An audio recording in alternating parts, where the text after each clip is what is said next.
It is time for Inside the Loop. We got a lot of stuff to get to today. First, we're going to introduce a new segment called Recent Blips, and then we're going to get into my favorite topics, penetration testing, red teaming, and ethical hacking. We'll get into the differences of those. And then finally, we're going to wrap it up with a deep dive into the first two phases of penetration test, pre-engagement and OSINT, or open source intelligence. Grab your near beer. It's all coming up. Get ready. Disclaimer. The material you see here is for educational purposes only. I am not responsible for anybody who uses this for malicious or nefarious purposes. Viewer discretion is advised.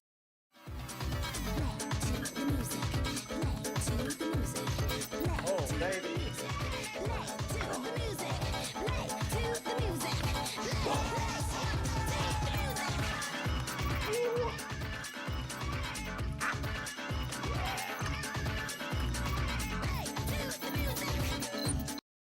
Right, because that's how that works, right?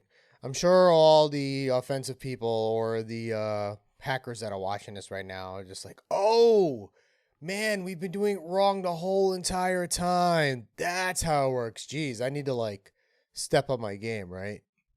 Anyways, welcome to Inside the Loop. I'm your host, Jay. We're on episode 3, Seeing Red, Knowing All. Welcome to you all.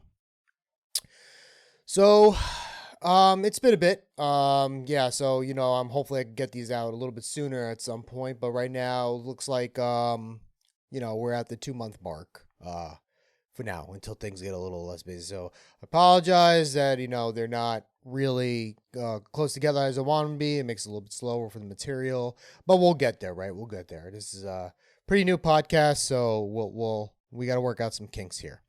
So, okay, I'm going to go share my screen, so this way we can go ahead and dive into the stuff. So let me get that going here. Yep, share my screen. All right. So today's agenda, we're going to introduce a new segment, as I kind of talked about, which is going to be called Recent Blips. And this is going to be basically our segment where we go into some news that was over the past couple months, some highlights that I took a look at and thought that would be pretty interesting to talk about on the show. Then we're going to go ahead and we're going to talk about penetration testing, ethical hacking, and red teaming. And, basically what is it? What are the differences? What are the phases, the frameworks? We're going to get into that. We're going to talk about a whole bunch of stuff with that stuff. Finally, we're going to get into some miscellaneous segment. Just, and if you guys haven't listened before, miscellaneous is just like something that mostly right now it's movies, but if there's a book or something that I'll read or watch, I'll get into it at a later time. But right now, this is just about movies, because that's all I watch. I don't really read, which I should.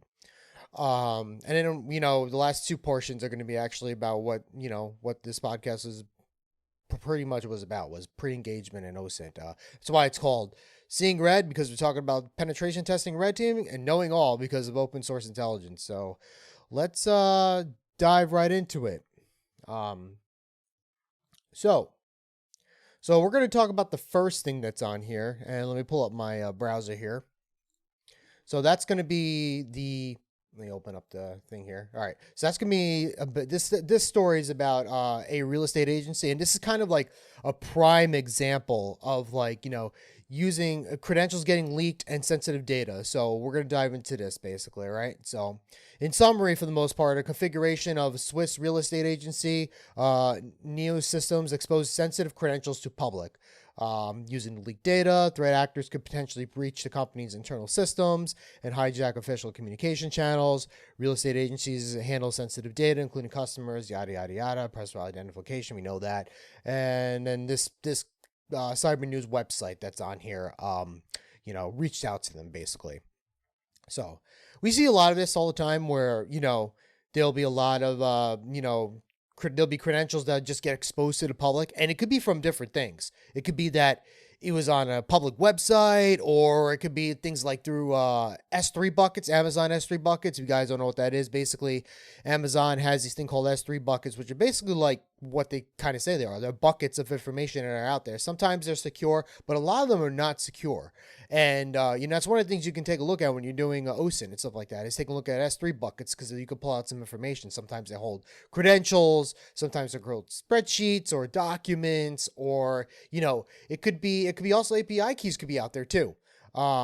So, and if people get their hands on it, it's bad. So let's dive into this. So the cyber news research team discovered a misconfiguration in the neo.ch website that exposed sensitive credentials to the public, potentially allowing threat actors to take over company systems. Okay, the company's website, which featured real estate class fields, received monthly traffic of around 120,000 visitors. So it's got a lot of traffic going to it, and needs a lot of people's information. With an annual revenue of 12 million. Yeah, I don't need to know the rest of the whole thing. I get it. They're a pretty big company, right? So it goes on to say they show, if you're not watching right now, there is a picture of a screen showing the Postgres SQL database credentials that were there. So there's a file that contained that, and you can see on the screen, if you're not watching, there is a an actual like picture of the actual file on there, and it's showing with a lot of redacted information on the bottom there. It's showing like a whole bunch of information right here, like, you know, the account and all that kind of stuff, you know, the app key. So this, and in the postmark secret, it's been covered because, you know, for discretion, for sensitivity. But yeah, so you know, this has a lot of information. So exposure of these credentials is particularly dangerous as it grants threat actors access to content of databases. Yeah, obviously, because, you know, this has this is a file that contains a lot of default well, maybe not default, has credentials in there that could be default. You know, I don't see anything on here as far as, you know, they don't show the actual credentials. So among the leaked data, researchers found Amazon Web Services, Buckets credentials, see, Buckets, Key ID, and Secret. Judging by the name Neo Media, the bucket almost likely stored images. So once again, it seems like there was a bucket that was on the web that basically, you know, for the most part was, you know, was open to the public, and that's what happened. They managed to grab the information from those buckets. Let me see if I can pull up a bucket. I haven't done this in a while, but let's see if I can pull some Amazon buckets real quick. So let me go to Google. Okay, and I'm going to do some dorking here real quick. In URL.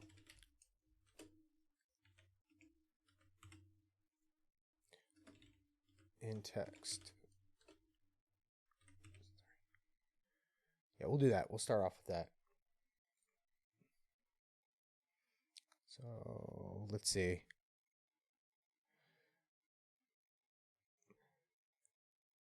Yep, and of course, you know, you could take a look at that. So we'll do one more search. I'm not going to spend the whole podcast doing this. Amazon.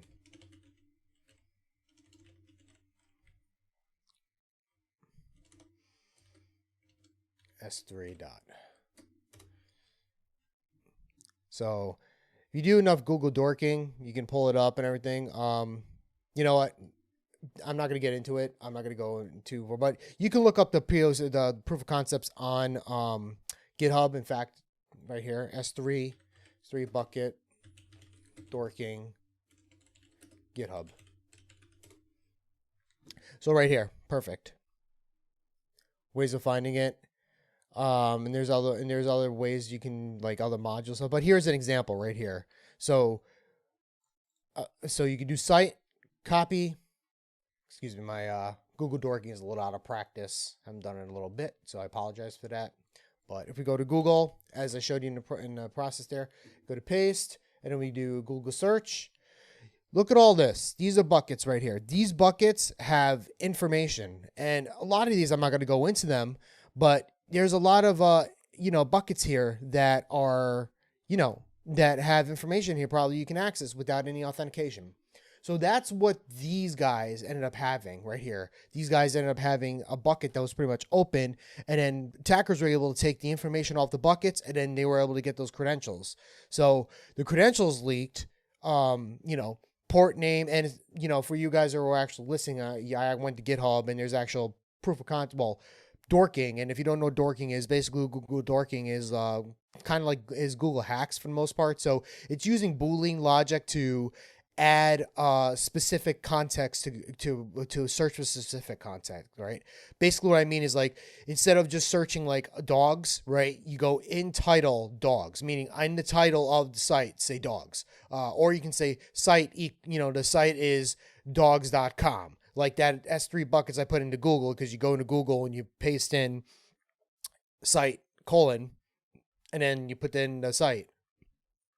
So that's basically how that works with dorking. Basically, you would go to Google, put in URL : whatever, and that's how you look up information. We'll get more into that when we get into the open source intelligence portion, but this is perfect because it ties into what we're going to talk about later. But yeah, so the credentials leaked from the S3 buckets, and this is the stuff that was in there. And this is just an example of some of the stuff that S3 buckets contained. Like you saw on the screen there when I was looking at it, that there's information, there's zip, CSV files and everything. So in this case, it was a Postgres SQL database with host ports, name, passwords.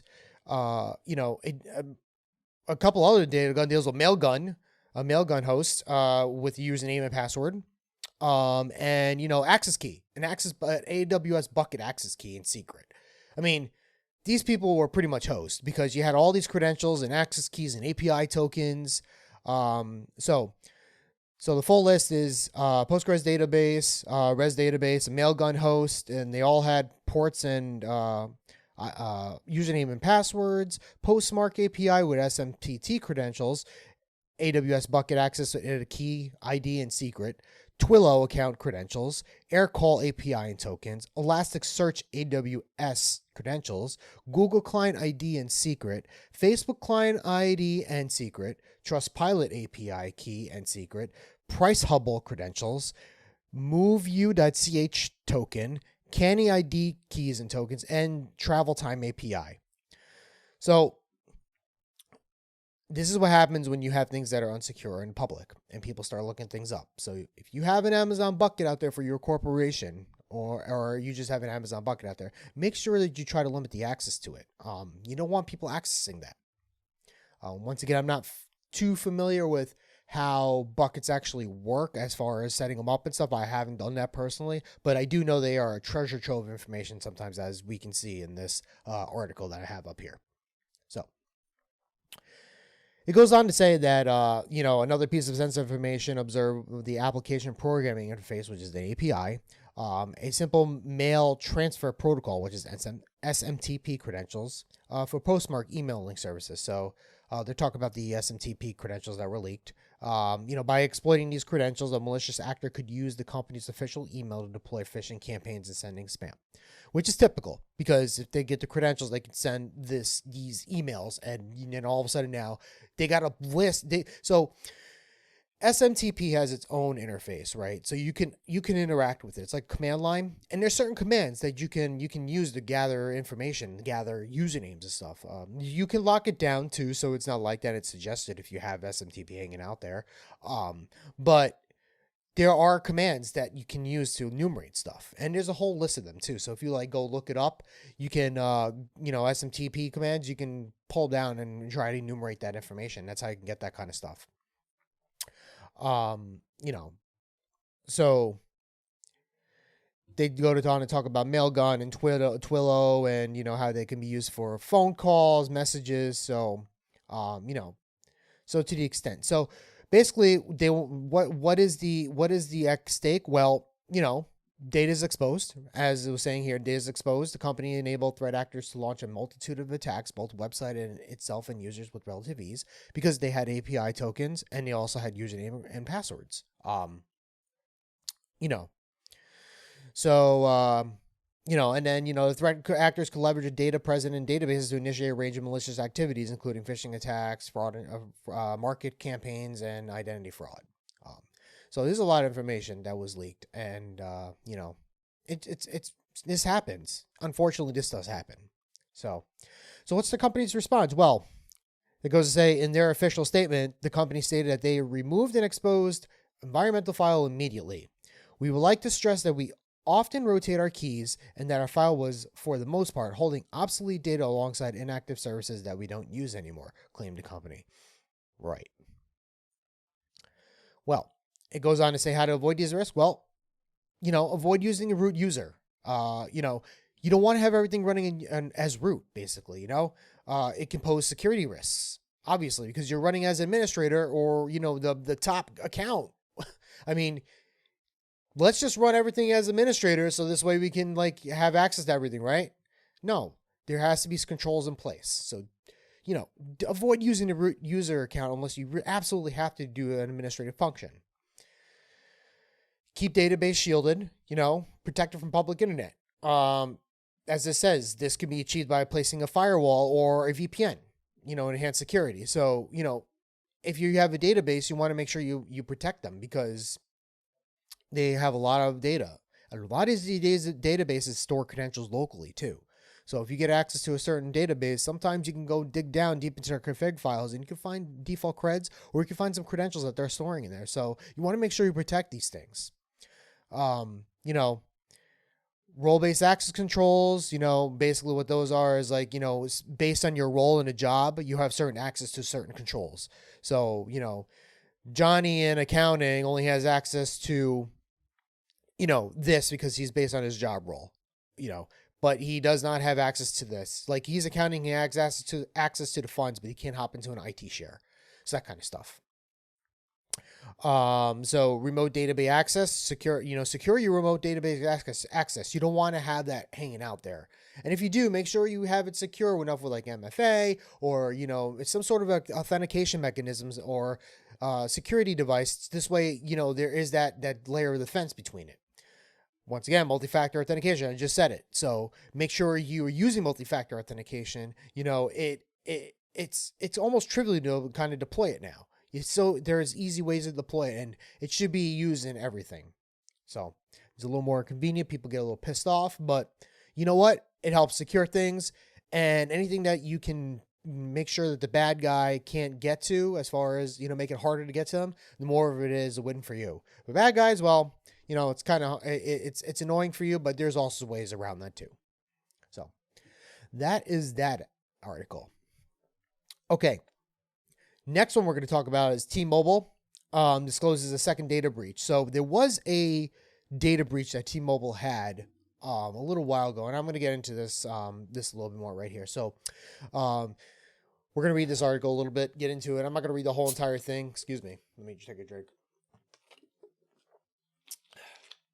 I'm a big fan of flavored seltzer, so I tried those machines that you can actually like make your own flavor seltzer. I forgot what the name of them are called, but I tried them before, and they're paying because you have the CO2 tanks and all that kind of stuff. So to me, it's just easier to buy the polar stuff. So, anyways, so T-Mobile. So T-Mobile disclosed their second data breach, and I have the article up here too. If you're listening and not watching, I have an article in front of me on here. And once again, all these links are in the show notes, so you can go ahead and click on these links and get there. I swear it's not malware, I promise. So T-Mobile disclosed the second data breach of 2023 after discovering the attacker had access to personal information of hundreds of customers for more than a month, starting late February 2023. So in February was the last leak. So compared to the previous data breaches reported by T-Mobile, the latest, which was impacted 37 million people, this incident affected only 836 customers. So the last one impacted a crap ton, and this time it's only affected 3. It's still, you don't want it to affect your customers, but at least it was only on 836 this time. Still, the amount of exposed information is highly extensive and exposes affected individuals to identity theft and phishing attacks. Okay, so let's scroll down. Now you have a little bit of background on that, right, on what actually happened. So we'll talk a little bit. So the information exposed was varied from affected customers. It included full name, contact information, account number, associated phone numbers, T-Mobile PIN account, social security number, government ID, date of birth, balance due, internal codes, T-Mobile users, service, customers, yada, yada, yada. So a whole bunch of information. Still, even though it wasn't that many people, 836 people, it's still a lot of information for those 836 people that were exposed. So after detecting the breach, T-Mobile proactively reset the PINs for the impacted customers. And it offered 2-year free credit monitoring, of course, because like at this point, it's like, what else you're going to do, right? You got to offer your customer something. And this article is by Bleeping Computer. So So it goes into more about the second data breach. So now we have a little bit of context, a little background of it. So this is a short article, so I'll just read the rest of it. So this is the second such incident T-Mobile has revealed since the starting year, with the previous data breach disclosed. Disclosed on January 9th. Oh, so it was January 19th. Okay, so February. Okay, so the breach was in January, and the release of the data was in February, right? Or the access, something along those lines.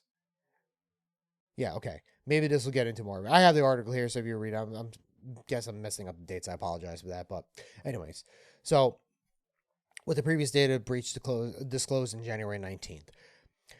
After the attacker stole the personal information of 37 million customers by abusing vulnerable data application API in November 2022. The mobile character spotted the threat actor's malicious activity in January 5th and cut off the access to the systems within 24 hours.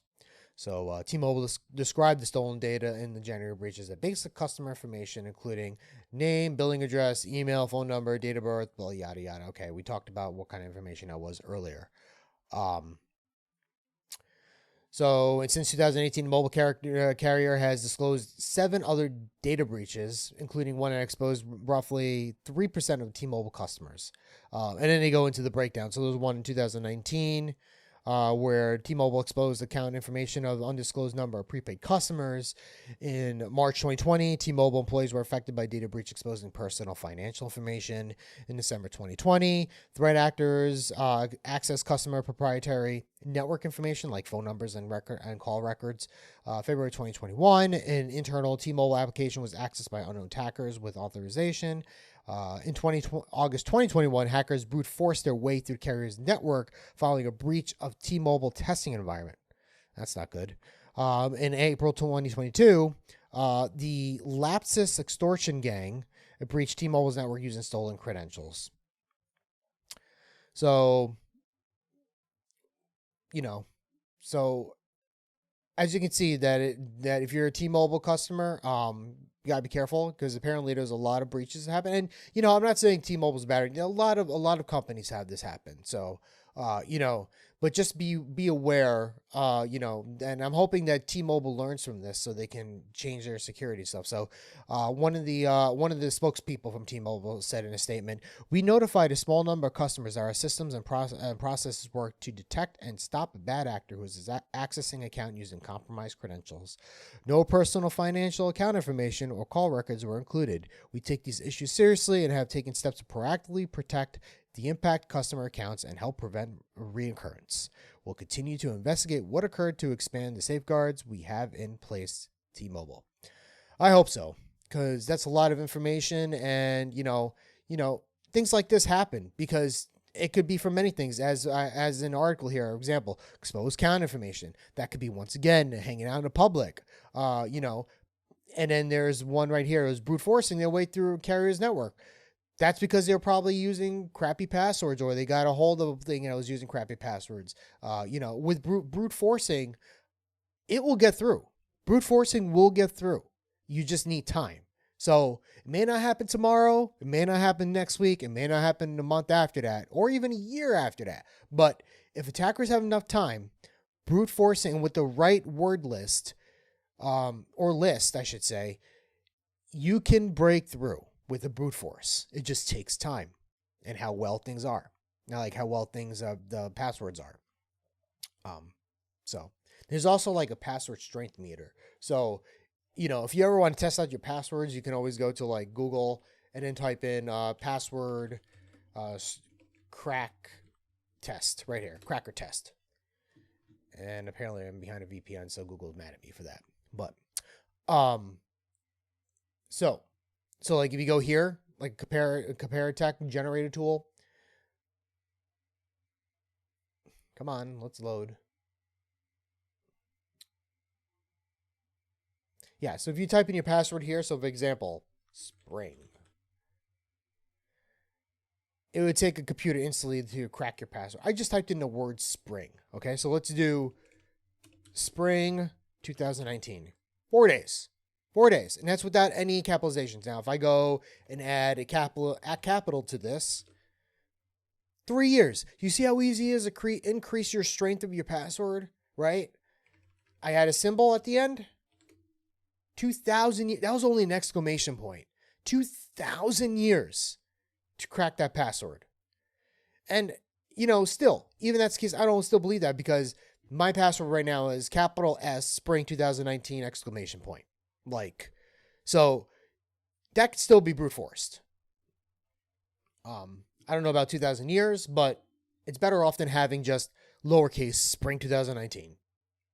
But still, password requirements, they should not be like that. They should be, they should be like a mixture of characters, and they shouldn't start off with like a character or number, honestly. They should start off with a space, or they should start off with an underscore or something. Because you know why? And the reason why is because there is passwords, and the first thing that an attacker is going to do with password lists, they're going to go ahead and use their password list. Now, most password lists, they start off with like a number or a letter or, stuff like that. They don't usually start off with symbols. So if you put a symbol in front of it, or like a space or like an underscore, it's going to be harder for them to crack it because they're going to go through their list and it's not going to work. It may not work because they may have updated lists that have those characters in front too. But, you want to make sure your passwords are strong. They are minimum, they say minimum of 15 characters or whatever like that. I think the standard actually for NIST was like really low. It was like 8 characters or something like that. But I'm not going to get into that. I don't remember. But anyways, so you want to make sure your passwords are long. All my passwords, I don't know any of my passwords, and they're all anywhere from about 26 characters to 52 characters. All of them.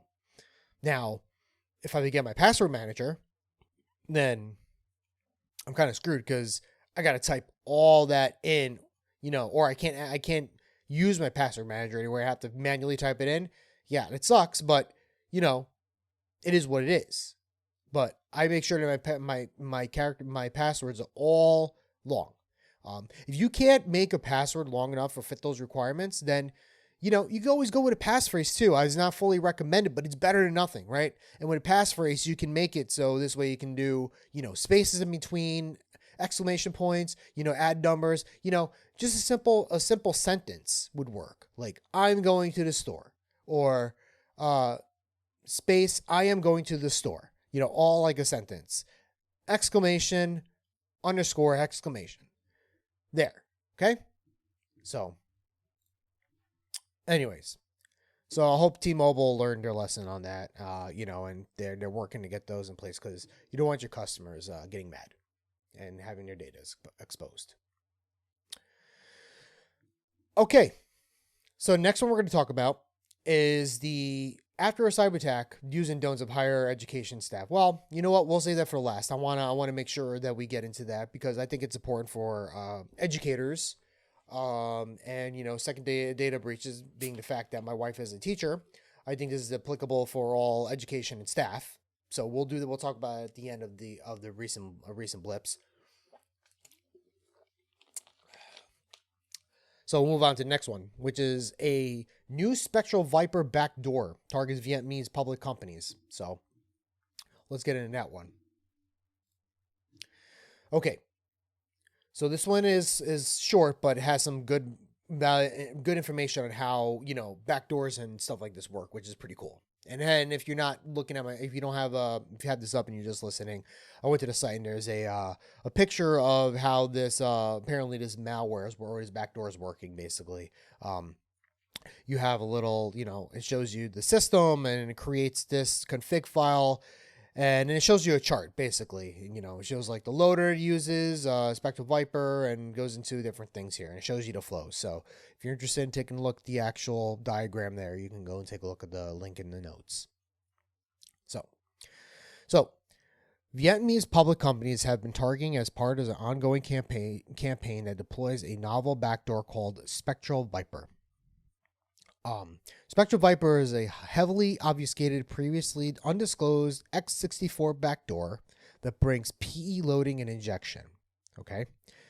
file uploading and downloading, and file directory manipulation, token impersonation capabilities. So this backdoor does a lot of stuff, right? It injects into processes.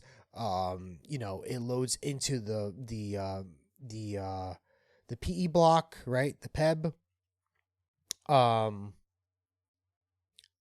Portable executor, my bad. PEB is different thing, but brings into the PE, like loading up and injecting into processes. It uploads files, download files, and manipulates directories, impersonates tokens, right? So this way, like, it can impersonate another user. So it has a bunch of stuff in here. So the attacks have been attributed to an actor. It tracks as REF 2754, which overlaps with the Vietnamese threat group known as APT-32, Canvas Cyclone, formerly Bismuth, Cobalt Kitty, and Ocean Lotus. So, and we'll talk about ATPs a little bit, because I'm going to pull up MITRE attack framework later, because that's part of like OSINT stuff, and we're going to get talking about that. So, Meta in December 2020 linked the activities of Hacking Crew to a cybersecurity company named CyberOne Group. In the latest infection, Flow unearthed by Elastic, sorry, Jesus. The sysinternal procdump utility is leveraged by load an unsigned DLL file that contains a donut loader, which in turn is configured to load Spectral Viper and other malware such as P8 Loader and PowerSeal. So, what does that mean? Well, so the flow that they said basically that Elastic uncovered was using procdump. Their procdump sysinternals is a suite. If you haven't played around with it, basically it has a whole bunch of utilities that was created, and you can do things like sdelete, which you can securely delete things. You can do procdump, which is basically dumping all the processes, like a task manager, basically, for the most part, but a little bit more on steroids. You have things like there's a whole bunch of other tools, and I could go through the list of them if I pulled it up, but there's a whole bunch, and they're very, very useful tools, especially if you're doing defending. It helps you out, and it can be used offensively too, because they have PSExec in there too. So this is like leverage unsigned DLLs, which basically means that it's unsigned or unsignature, so it's not being owned by anybody's DLL file, right? And that's typical when it comes to malware. Using a donut loader. Donut loader can load these things into that. It's a kind of a there is a tool called Evil WinRM. I don't know if you heard of it before, but it basically that's an evil version of using WinRM, remote access, right? Remote management, Windows remote management. And then when you use that, they have this donut loader, which you can load files in there. And the donut loader can configure that to load things such as malware and whatever you may be. So Spectral Viper is designed to contact an actor controlled server that awaits further commands while also adopting obfuscation methods like control flow flattening and resist analysis. So we talked a little bit about control flattening, I think a couple of podcasts ago, or last podcast. But even we talked a little bit about how Emotet used it, and basically it was a technique that was used to aim obfuscation program flow by taking away the structures, right? And making it more of a controlled program flow. So it was making it a little more plain, and instead of making a whole bunch of different flows that the actual program ran, it kind of made it a little more flat, a little bit more plain. So that's kind of the high level of it, for the most part, from what I remember when I was reading. And I pulled up that control flow flattening article too. It's in there if you're interested in know what that is. So P8 Loader, written in C++, is capable of launching arbitrary payloads from a file or from memory. Also used is a purpose-built PowerShell runner named PowerSeal that's equipped to run supplied PowerShell scripts or commands. REF 2754 said that the share technical commonalities with another group called dubbed REF4322, which is known as a primary target Vietnamese entities to deploy post-exploitation implant referred to as faux real, aka Rizzo. Jeez, these names. So the connections have raised possibilities of both. So apparently this group is in possibly connection with another group called REF4322. And they are known for targeting Vietnamese entities and doing post-exploitation. So the findings come as an intrusion or set dubbed of REF2924 has been yet tied to a piece of malware called Somni Record that employs DNS queries to communicate with a remote server and bypass network security controls. It goes on to say that open source projects of the attacker indicate that they are taking steps to customize existing tools, specific needs, maybe take into account their attribution attempts. Makes sense. So, open source tools, you can modify them the way you want to, and attackers do that so they can get their specific needs. Typical backdoor. It does a lot of manipulation, injection. It basically goes ahead and, from an overview from the diagram and what was read, basically what it does is it creates a file and then it masquerades as Windebug for the most part. There's a donut loader and then it loads things such as they call it a session management exe, which also injects a Spectral Viper, and Spectral Viper has those two files, the PB8 loader and Power Seal. So for the most part. Interesting stuff. Always good to talk about backdoors. I like talking about backdoors and malware. Okay. So next one we're going to get into is the Nintendo Switch. And I know I like Nintendo Switches. In fact, I was just using it the other day. But in this case, Nintendo Switch actually helped out rescue a missing teenager 500 miles away from home. So let's get into that. This is pretty interesting. All right. So we'll get into this. I don't remember how long the story is. Not too bad. Oh, great. So that's something. So this is a Forbes. Wants to make a premium account. All right. So we'll only go about a little bit of this because I don't want that paywall to come back up again. And for you don't know, a paywall is anything that comes up on your screen that basically says, "Hey, you're reading this article. Hey, you're trying to take a look at this product. If you want to go move forward, you can sign up and log in or pay us a fee and you can get access to the rest of this." Things like Medium Blog does this and Forbes does this. So that's what a paywall is. So anyways, let's get into this. So last August, Jane, a 14-year-old from North Fork, Virginia, went missing for 2 weeks. Her family was worried, who put out urgent pleas for local media, were baffled at a girl's disappearance. She was an introvert, homebody, and showed no signs of consideration of anything leaving or, doing anything drastic for the most part. So while local volunteers put out flyers asking for information on Jane's whereabouts, the case escalated from local to federal law enforcement. There was a strong indication she was alive.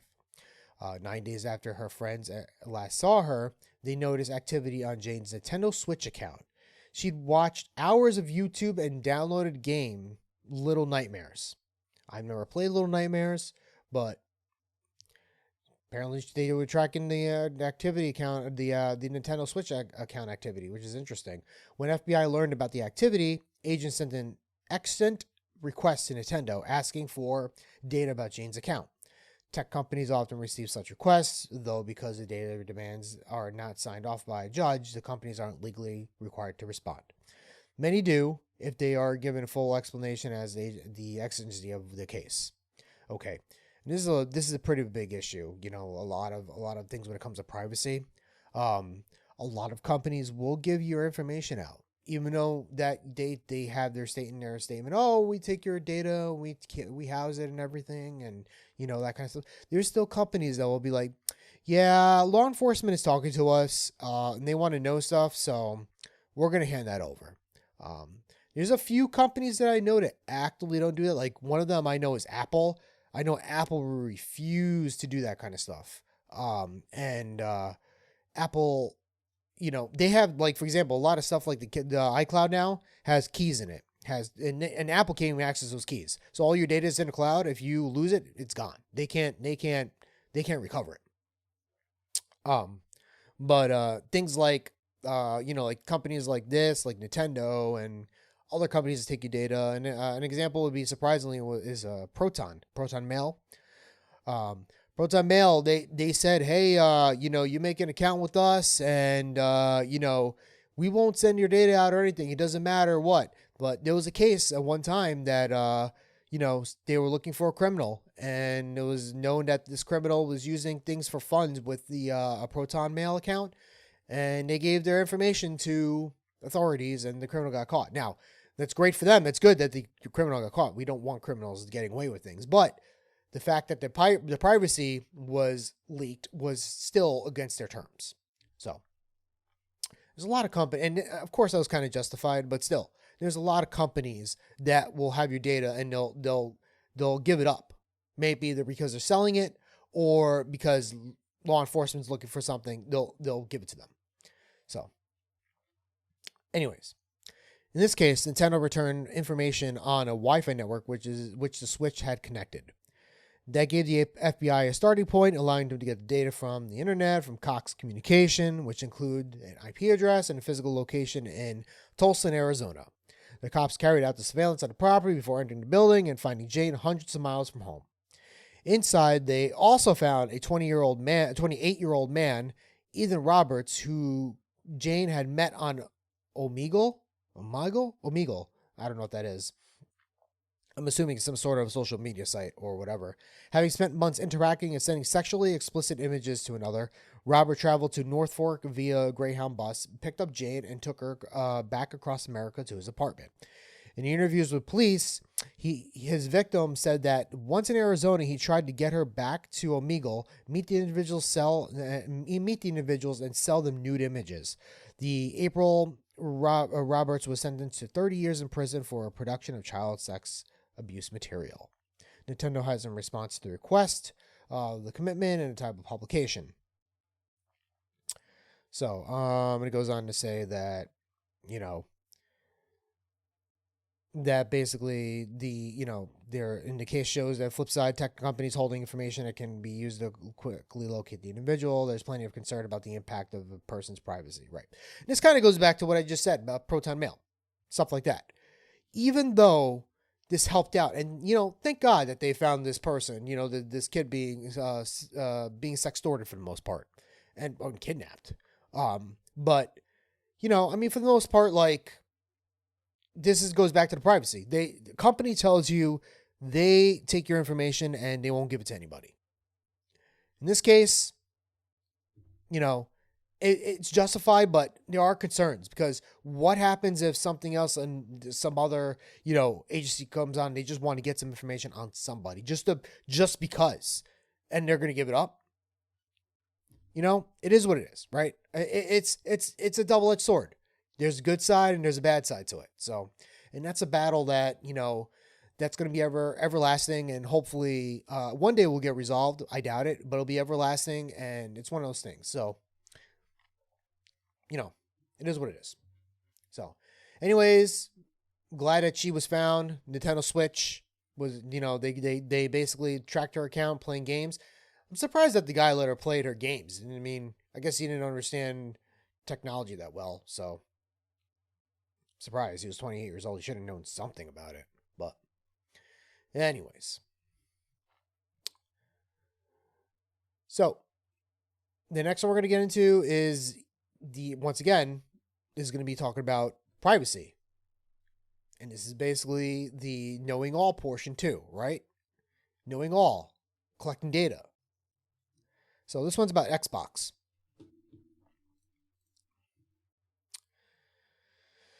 So, and this one was released in June 7th. I'm on the site there for that. So,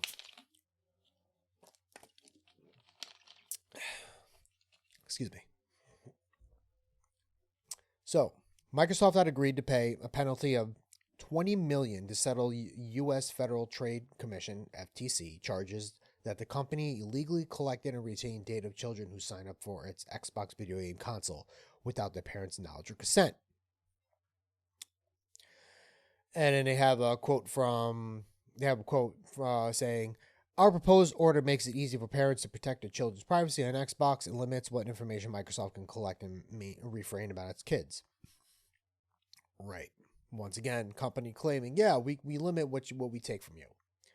This action should also make it abundantly clear that the kids' avatars, biometric data, and health information are not exempt from the Child Protection Agency. I don't know the full extent, but COPA. So as part of the proposed settlement, the pending court approval, Redmond has been ordered to update its account and creation process for children to prevent and collection and storage of data, including obtaining parental consent and deleting said information within 2 weeks of approval if not obtained.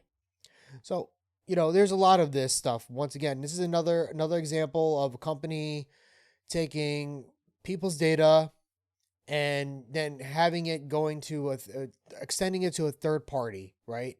And then that information is being shared.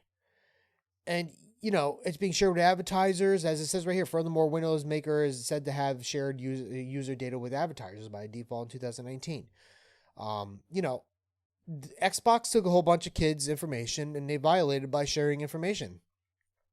And, regardless to say you may be right or wrong, still, this is a kid's information. They're protected under that COPA law, which is the Child Protection Act. And so this is, the company has further been accused of creating unique persistent identifier on underage accounts and sharing that the information with third-party game and app developers for explicitly requiring parents to opt out in order to prevent their children from accessing third-party games and apps like Xbox Live. Xbox, in response, said in taking additional steps to improve its age verification systems and to ensure that parents are involved in the creation of child's accounts for the service. It did not disclose the exact specifics of what the system may be. So Xbox is trying to fix the system by having parents more engaged with the creation of the process. So there is when you create and this is good to know for me too when my kid gets older, but apparently when you create an Xbox account, there you have to go out of your way to opt out of this stuff. And if they don't and you just go through it, you pretty much your data is going to be collected. So they're trying to change that now for the most part. I don't blame them. They're getting sued for, not sued, but they're having to pay a $20 million penalty. You would think, right? So it goes on to say this is not the first time a video game maker has fined by FTC over COPA violations. In December 2020, Fortnite developer Epic Games reached $520 million settlement with an agency and a part of flouting online privacy laws for children. Big tech, man. This is what happens. So, and hopefully one day that this stuff will be, like I said, will get sorted out and our data will be protected when they actually say it, but we'll never know if that actually pans out. So, all right. So now we're going to get into the last article of recent blips, and then we're going to take a break. Okay, we are back. I apologize for that random break like that. I know we were supposed to talk about the education portion and then go straight into the break, but apparently everybody likes to bother you when you're trying to record a podcast, and got a phone call, very important phone call, so I had to take that. So, but apologize. So we'll continue here and we'll move on and break at another point. So, all right. So let me share my screen again. All right. So after a cyber attack. So these are the do's and don'ts of, for higher education IT staff. And I find this is very important, especially since like my wife works in education. So this kind of pertains to her. It pertains to people who are in IT and in higher education for the most part. She's just affected by it if there's something were to happen in education.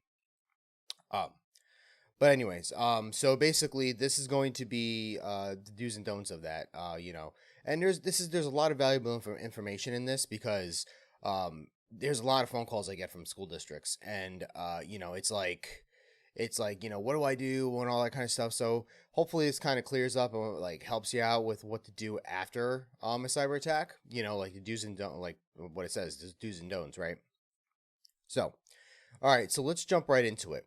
So they start talking about they're going to talk about some metrics here. So we'll start off with a couple of paragraphs here, and then we'll move into the actual stuff. So there is a treasure trove of sensitive information and value information in a higher education information systems that is tantalizing to hackers of all kinds. With networks that store the financial details of every student, facility, staff member, alumni, research partner, and much more, such names, address, social security numbers, passports, healthcare data, colleges, universities are attractive targets. In fact, it is thought that individuals' educational records are worth around $265 on the black market. So each one is $265 on the black market. So they're talking about how higher education has more of an open access culture, and the infrastructure is kind of complex, but because of the fact that it's such an open access infrastructure, kids and students and everything, they bring in their phones and bring in their devices, and it's like kind of like bring your own device, BYOD. And that's a concept that's used in some organizations too, besides like schools and stuff. So, and it's good because you get to bring your device and be connected and do what you got to do. And it helps out a lot in a lot of situations. I'll give you an example where I work. There are two networks. There's one that's like a network that is all for infrastructure wise, that's just for the company's infrastructure, and then you have one that's we use to actually use work, that's like a unclassified dirty one, basically. So you could bring your stuff and connect to that one and do what you got to do. Otherwise you won't be able to get any work done for the most part. But there are certain places that have, these bring your like open access, bring your device, and it's because they're a public servant of some sort. On there, some companies that are not, they just don't care about security and they just let them in there and do that kind of stuff. I mean, if there's a need for it, I think it's fine. But you got to make sure that that you have some policies in place for that. So bring your own device. It's kind of a thing where it can cause a liability because you can't monitor those devices. They're not your devices. You don't know what somebody attaching to it. What makes it a lot more of an issue, because then more malware and it's easier for people to get onto these devices. And then when they connect to your corporate infrastructure, guess what? Now they're in your corporate infrastructure and they can pivot around. So, yeah. So bring your own device is okay in certain circumstances if you have it's a kind of like for example, university, but you still got to be careful and lock it down in certain ways, because then you can run into things like this, like having a cyber incident. So according to IBM Security Cost Data Breach Report, the average cost of a data breach in the education industry increased from $3.79 million in 2020 to $3.86 million in 2022. Further education remains one of the top 10 industries with the highest average total cost. And according to a recent Sophos report, 40% of victims in the higher education sector took more than a month to fully recover from a cyber attack in 2021. More than a month to recover. That's a lot of downtime. This is a stark contrast to 10% of manufacturing and production companies that took extended periods of time to recover from a similar attack. So we're going to talk about, after a cyber attack, the do's. What do you do after a cyber attack? All right. Well, there's a lot in here. I'm not going to read all these paragraphs. I might take little snippets from it, but for the most part, I'm going to explain the highlights in bold that are here on the screen. If you're not listening, and you're watching. So, first one, act as swiftly as possible to contain the attack. You want to make sure you quarantine this attack. The quicker you attack it, the quicker that you contain it, the better it is. So this way it doesn't spread everywhere.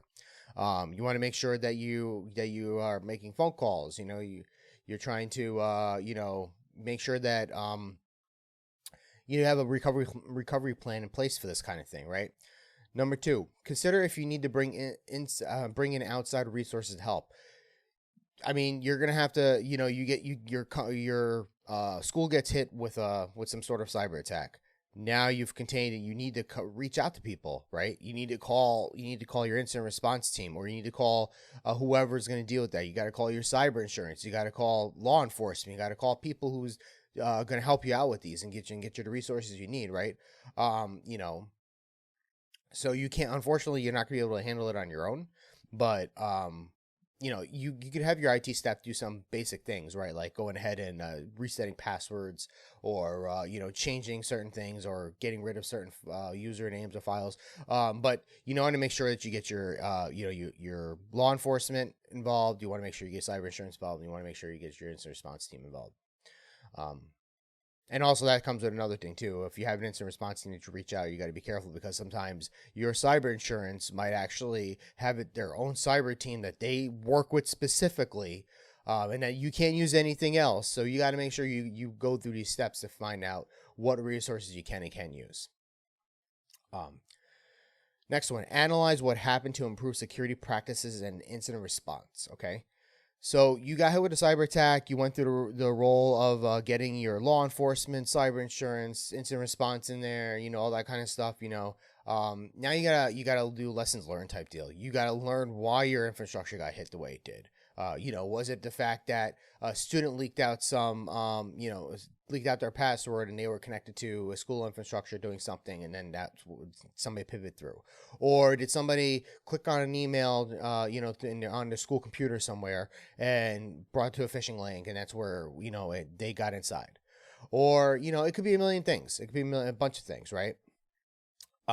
So, just you want to analyze and find out why that happened. And with the resources that you call in to help you out, they can help you kind of analyze that, and help you get through that and find out and kind of learn from that. Okay. So now that you know, like, the three, like, kind of, or 3 or 4 things to do, you do after a cyber incident response, cyber attack. You got to do now the next thing is what you don't want to do. All right. First thing is try to cover it up. You do not want to cover that up, because it's going to look bad on you.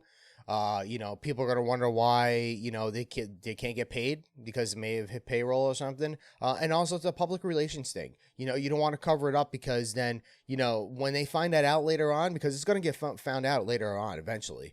Something's going to happen where something's going to leak, and it's going to be out in the news or the press or something, and your company will be like, oh, like this school got hit and millions and millions of records got taken, about 6 months ago or something. And that's going to look bad on you, because on your organization, because you want to make sure that you be honest as possible. You don't want to cover it up. As soon as you got hit, you want to talk to your press people and be like, hey, listen, we got hit. Let the public know that we got hit, but don't give too many details. Just say that we're looking into it and that type of thing. You want to make sure that you're upfront, kind of like upfront, and give the public some notice and let them know, right? If you're a public entity, or even if you're not, if you're a private corporate and private sector, you still have a lot of customers that you got to deal with. You want to make sure your customers know, so they're not being brought up like, well, why is this taking so long to get to my house? Or why is this product not being delivered where it needs to be, as far as, like, program is supposed to be developed a week ago or something? You want to make sure you don't cover that up. Next thing, distract your recovery team from their work, right? Basically, for the most part, you want to make sure that you are trying to control the situation, and you don't want things to be disruptive, right? Just step back, let them do their work, let the recovery team do their work. Don't like try to butt in all the time, and try to, like, bring them to do other things, or, like, if you have a team that's dedicated for this recovery, let them do that, right? I'll let you know. I think I've spoke about a response that I dealt with, like, a little while ago, where we were doing 24/7 shifts in incident response, and it was like this team was specifically set out. Like, I was cyber protection team at that time, doing stuff, and our cyber protection team was the recovery team. Like, we were just that. And I'm glad that, when we were doing that, they actually, like, let us do what we had to do. But there are some places that will, that some people will be a recovery team, And they're like, oh, well, you're here. Oh, let's do this. No. You're here to recover stuff. Excuse me. They're here to recover stuff. So, don't distract them. Expect recovery to be fast. Okay. The process for an attack depends on the type of scale, how big it is, how severe it was, and there's certain factors that are very important, right? You want to make sure you bring like the critical stuff back as soon as possible, and then you can start bringing the other stuff, right? You want to make sure stuff that is compromised is kind of like isolated, and the stuff that's not compromised can come back up. So, you know, it won't be a straightforward process, and there will be issues along the way, but eventually you're going to get some sort of recovery back. All right. So don't expect it to be, fast. It's not going to be fast. That's just how it's going to be. Right. It's not going to be fast. It's just, there's a lot of going on. You got hit. You got to pick up the pieces. Somebody comes, somebody breaks into your house, right? And they throw things around, and they try to steal things and ransack your place. You come home from vacation. Well, guess what? Now you got to clean it up, right? You call law. So actually, that's a good analogy. So, with like a cyber attack, it's kind of like that. Somebody come into your house when you're on vacation. They break in your house. They ransack the place. They steal some stuff. But they leave like a couple things behind. So you come home and you're like, what the hell? So then you got to call you got to call the cops. You got to call insurance. You got to call this kind of stuff.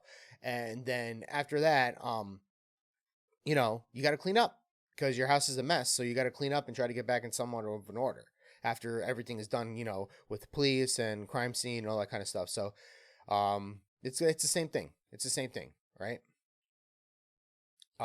So don't think that'll ever happen again. These will happen again. Your organization will get hit again at some point. It may not be as severe, but your organization will get hit again. So many places, if not everybody gets hit at one point, from something. Maybe even as small as as some spyware. Still, your organization is going to get hit in some shape or form because bad guys want money. And bad guys want things and depending and have a certain motive for things. A lot of it's money, so they're gonna hit you again.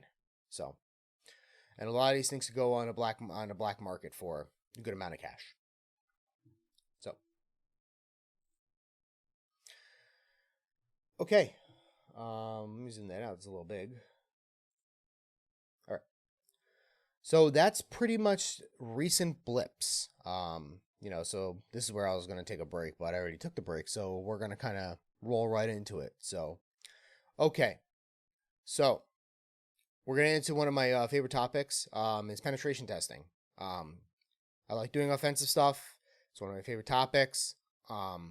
So we're going to talk about penetration testing, what is it, and, where, basically where is it compared to ethical hacking and red teaming. So penetration tests, right? Why are penetration tests conducted? Well, the first thing's compliance, right? You want to make sure that your organization has to have a certain level of compliance, and that means that they need to have a certain standard they need to abide by. So somebody's got to come in, and these penetration tests, they come in because they're supposed to go ahead and kind of test the bounds of your security of your infrastructure for the most part. If it passes that, it'll basically be in compliance for the most part. And or you're dealing with the credit card data, right? PCI compliant. So that's checking a box too. To help out with that. So people also need for funding too. Funding is another thing. So I'll give you an example. When I do an engagement of some sort, this may not be even for penetration tests. This could be for vulnerability assessments too. And I'll get into that in a few minutes here because that's the first one we're going to talk about. But I'll tell you what, when I go into an engagement, it's kind of like, one of the things that they're like, we do our whole engagement. We go to the out brief, we give them highlights, we let them know what we found, and, option for consideration for them to remediate some issues. And then they'll say, oh, we appreciate you guys coming in. We've been looking for a way to kind of like help help us get some more funding for security devices and stuff like that. In fact, I'm gonna switch the view because there's not gonna be really too much to show. Now you know what, we'll come back to, we'll change the view later.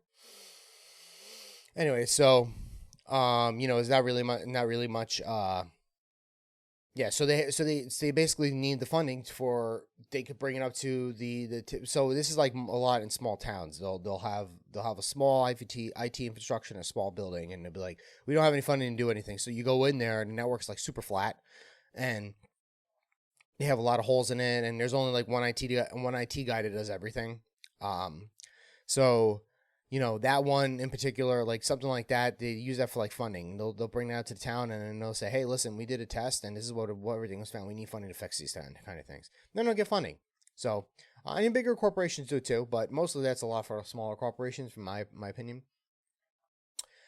And then you have like the high value targets, the HVTs, right, for protection. And then what I mean is like there's these certain facilities or certain networks, certain places that have high profile files or high profile data that they want to keep secure. And then you come into a penetration test because they want to make sure that they have the security in place for that, right? They want to make sure that if somebody attacks them, that they can defend themselves pretty well with the minimal amount of damage. So those are the three main reasons why pen testing, ethical hacking, and red teaming and vulnerability assessments are done for the most part. I don't have vulnerability assessments on the notes if you're looking at the screen on there as part of the top because it's not related to those three. It is, but it's not. I'll get into it in here in a second. So yeah, so we're gonna pull up this article right here. So I have this article up here that kind of breaks into what's the difference between a pen test and vulnerability test, because a lot of people get confused by it, right? Pull up the site here, and you can take a look at this article and everything like that. But the main takeaways from it, for the most part, if I go back here, is sorry. So the main takeaway for the most part is, so the vulnerability assessment is, I call it least scary, because it's not a pen test.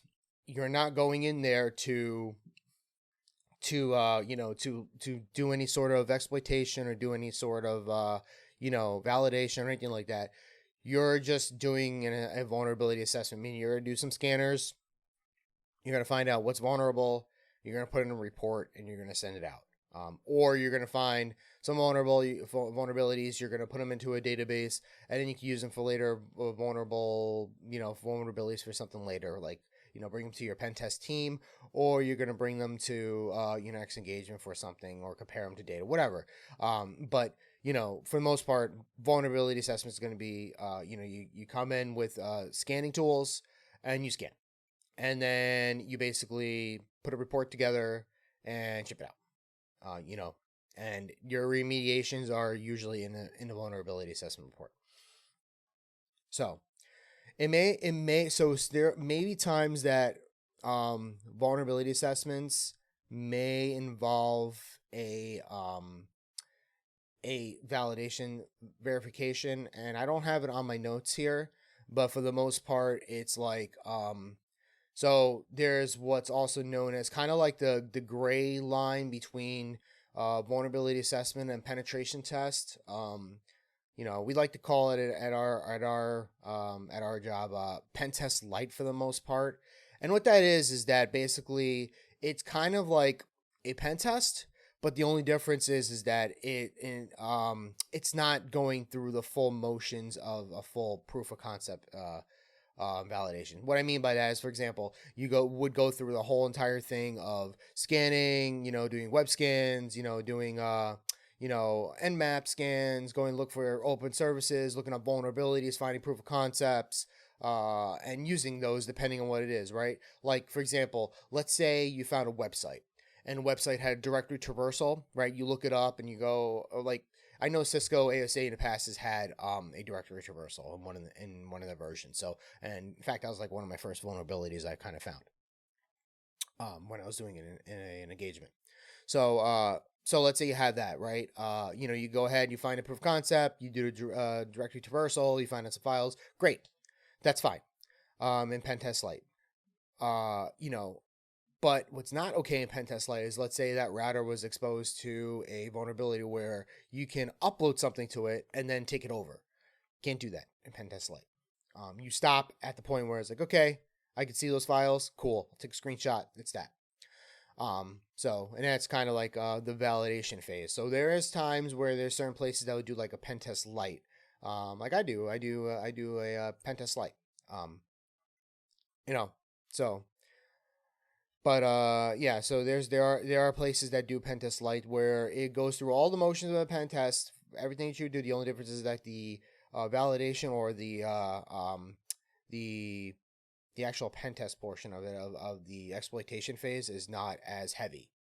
So and it doesn't really, and you can't really, you're very limited in what you can do.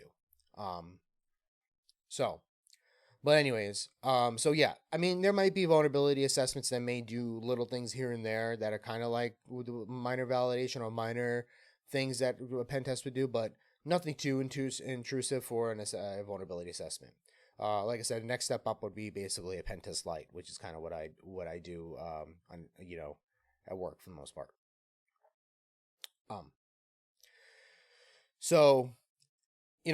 Once again, like I said, it has a report at the end. It provides remediation and recommendations, and depending on organization policy. And why is it done? Well, once again, this is for compliance and check a box. People may not want a full-blown pen test, but they want something that's a piece of paper that's just enough to check the box to say, hey, we did some sort of scan assessment. We have what we were going to take a look at. This is what we're going to bring up, and they check the box. And if that's good enough for their compliance, they may not need a huge level of compliance, right? That's fine. You just check the box. Funding, once again, as I kind of said before, small towns, maybe they don't want a full-blown pen test or anything like that. They do a vulnerability assessment. They use it for funding. They get funding so they can, fix up their stuff. And in some people, this is where kind of like why I put this on here is because some people call it a pen test. It's not really a pen test. I'm going to switch back to my notes here so you can kind of see. Here you go. So this is why people call it a pen test, because they think that coming in with a vulnerability scanner or coming in with some sort of, web scanner or something like that against their infrastructure, oh, I did my pen test, that I got my compliance from there. No, dude. That's not a pen test, all right? A pen test is a lot more in depth than that. That is not a pen test. You did a vulnerability assessment, not a pen test. But that's what happens when you're not versed in understanding the lingo for that kind of stuff. So, like I said, that phase is less scary. Right, is like the least amount of scary for customers. There's like the least amount of scary on a scary scale. It's like on the slowest. All right. Moving on. So now we're gonna get into a pen test, and I have this article right here. This one is basically difference between pen testing and ethical hacking, and if you're interested in going into depth on that and going more in depth on that than I am going to right now, you can take a look at that. I have it on my screen. So I have that. These links are all in notes, of course. So, all right. So let me switch back to my normal screen. So pen tester, right? I would say the comfort level for this on a scary scale is scary for people. Every time you mention an organization, you say, I want a pen test. Excuse me, I don't want to. The organization says, I'm thinking about doing a pen test. Everybody's gonna go, whoa, dude. Like, no, and you're like, why? And they're like, nah, dude, we're gonna do a pen test, but it's gonna be a vulnerability assessment. Okay, so that's what I mean on a scary level. People, you say pen test, everybody flips out like, whoa.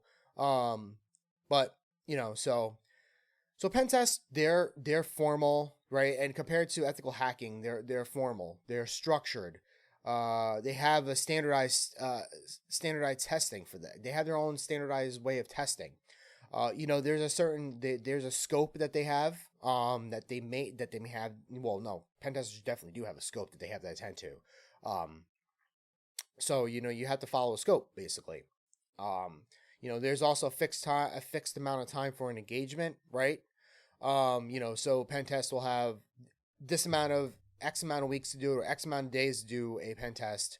An ethical hacker may not. An ethical hacker may have, whenever I'm done, basically, depending on what it is.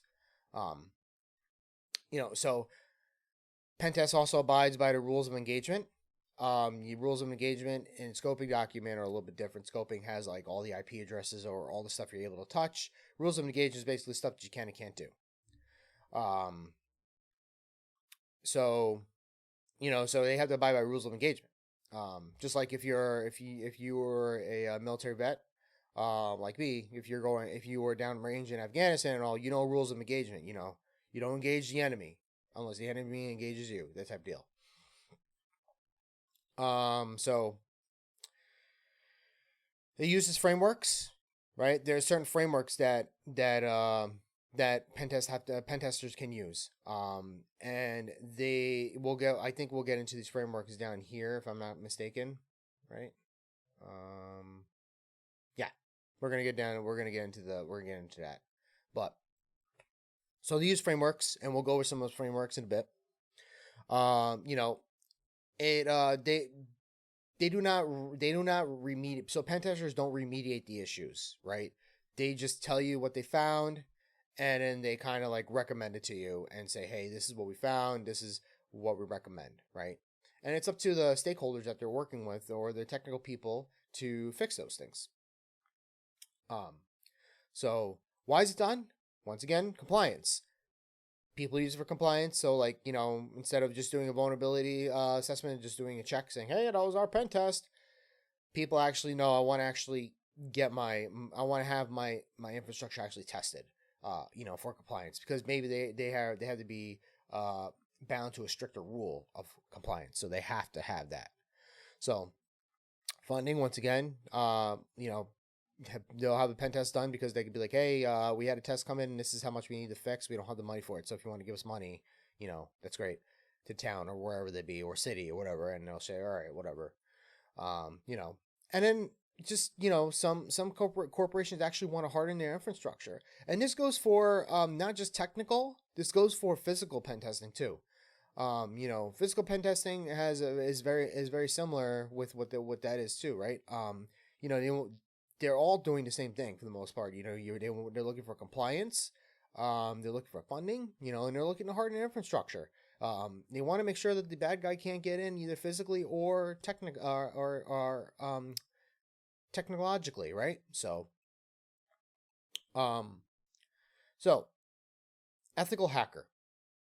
So ethical hacker is also kind of like knowing what a white hat is for the most part, a good guy, a good hacker.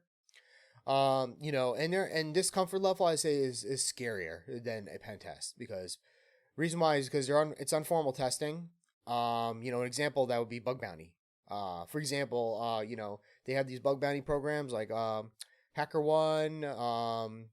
I think it's called a CrowdBug or CrowdSource. I think it's called Bug Source. I forget which one it is, but yeah, so that's an example. You have people that are doing kind of like a security test that way. You're giving them a scope in the public, and they're going out and looking at these scopes and going, "Oh, okay, cool. I'm going to go ahead and try to find these vulnerabilities, so this way I can report them to you, and you can give me some cash." It does not really have they don't really have a scope. They do have a scope. So, there is some stuff for a scope, but sometimes the scope is a little more flexible, especially in certain engagements. So, there's no fixed time. Go back to the bug bounty thing. You don't have a time that you have to set to do these kind of things, right? When you do doing bug bounty, you don't have a set time. You can do them and do them at your own leisure. If you find something, great. But you don't. It's not like, oh, I need to get this done in a couple weeks from now. You don't. You get this done when you can. Has less limitations than a pen tester, right? Pen tester has all these rules and documents that you have to go along with.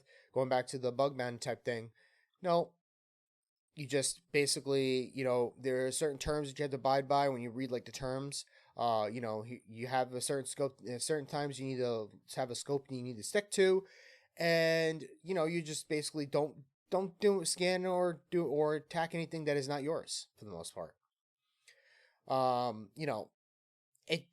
There's no specific framework with this kind of thing because typically, if you're a hacker, you're going to use like kind of like the same methodologies, but there's no framework you're tied to, like a pen tester or things like that.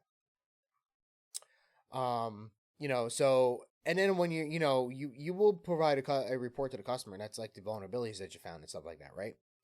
And then sometimes, depending, if the corporation or the organization is like, hey, you found this vulnerability and we would like you to help us fix it, ethical hackers will. They will help them fix it.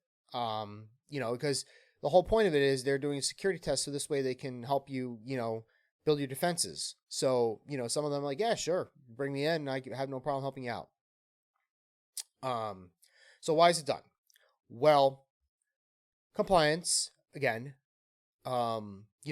it helps out with the compliance. This one's a little more flexible because if like, for example, if it's a bug bounty, it's out in the public, it helps out more so. The reason why is they want to harden their applications or infrastructure on that side. Yeah, it's compliance because it can add to it. You can add a bullet to that saying, hey, listen, we have a bug bounty program and we have people that take a look and do that kind of stuff.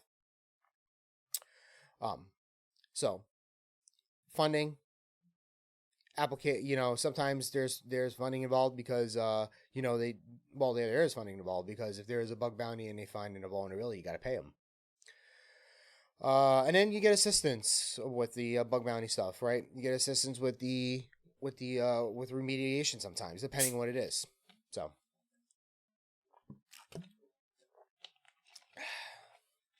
all right. So, red team. So I'd say the comfort level on red team is scariest. Why? Because a red team is different from a pen test, and a lot of people get these confused. Okay? A pen test is only a portion of a red team engagement. Now, a red team engagement can be anywhere super vast scenario, everywhere from a physical pen test all the way to the point of, compromise to the internal network. Okay? It could be that big. Meaning, depending on a corporation, and there are some corporations out there that are so, are basically get attacked by nation state actors all the time that have high profile data that, and the attackers or terrorists or whatever will go to the extent to physically go to the location and, do these kind of things. I think an example would be Stuxnet, right? To attack an organization. So that would involve like a physical penetration testing team coming in and trying to go get into the actual facility. And then when they get into the facility, they had to work with another pen testing corporation that's a technological one that actually does technical stuff, keyboard stuff, and they're along with them, and then they go from the inside and do that kind of stuff. So it could be that big, or it could just be that, you have somebody that comes in and basically takes a look at a couple things and says, yeah, it's unlocked, that type of deal. And then, they basically go into the technical portion, and it's more focused on the technical portion, and it looks like a pen test. So that's why they're confused, because pen test is only a portion of a red team engagement. So, and red teaming, their goal is a little bit different than pen test. Pen test, you're going in there and trying to find some vulnerabilities to help with the company to, go ahead and remediate some issues. Red teaming is actually simulating a scenario. May it be a terrorist or an ATP, right? In a advanced persistent threat. You're trying to pretend you're like things like China or Russia or anything like that. So you're basically, that's what red teaming is. You're doing scenarios. So once again, it's scenario based. They're red teaming scenario based. There's a lot of them based off APIs. APIs. Yeah, right. ATPs. And they can consist of other things in scenario, right? Like I said, pen testing is only a part of it. Why is it done? I talk about it's cross reference. Why is it done? Well, it's done because of the other stuff: compliance, high value targets, funding, all these things. But really it's done because an organization wants to harden their stuff as much as possible.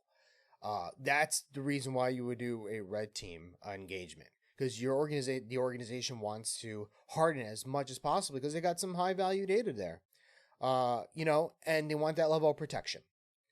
So that's pretty much the difference between those guys. So hopefully I kind of cleared some stuff up there. All right. So I'm going to share my screen again. So there are certain things, and I'm going to click on this link right here.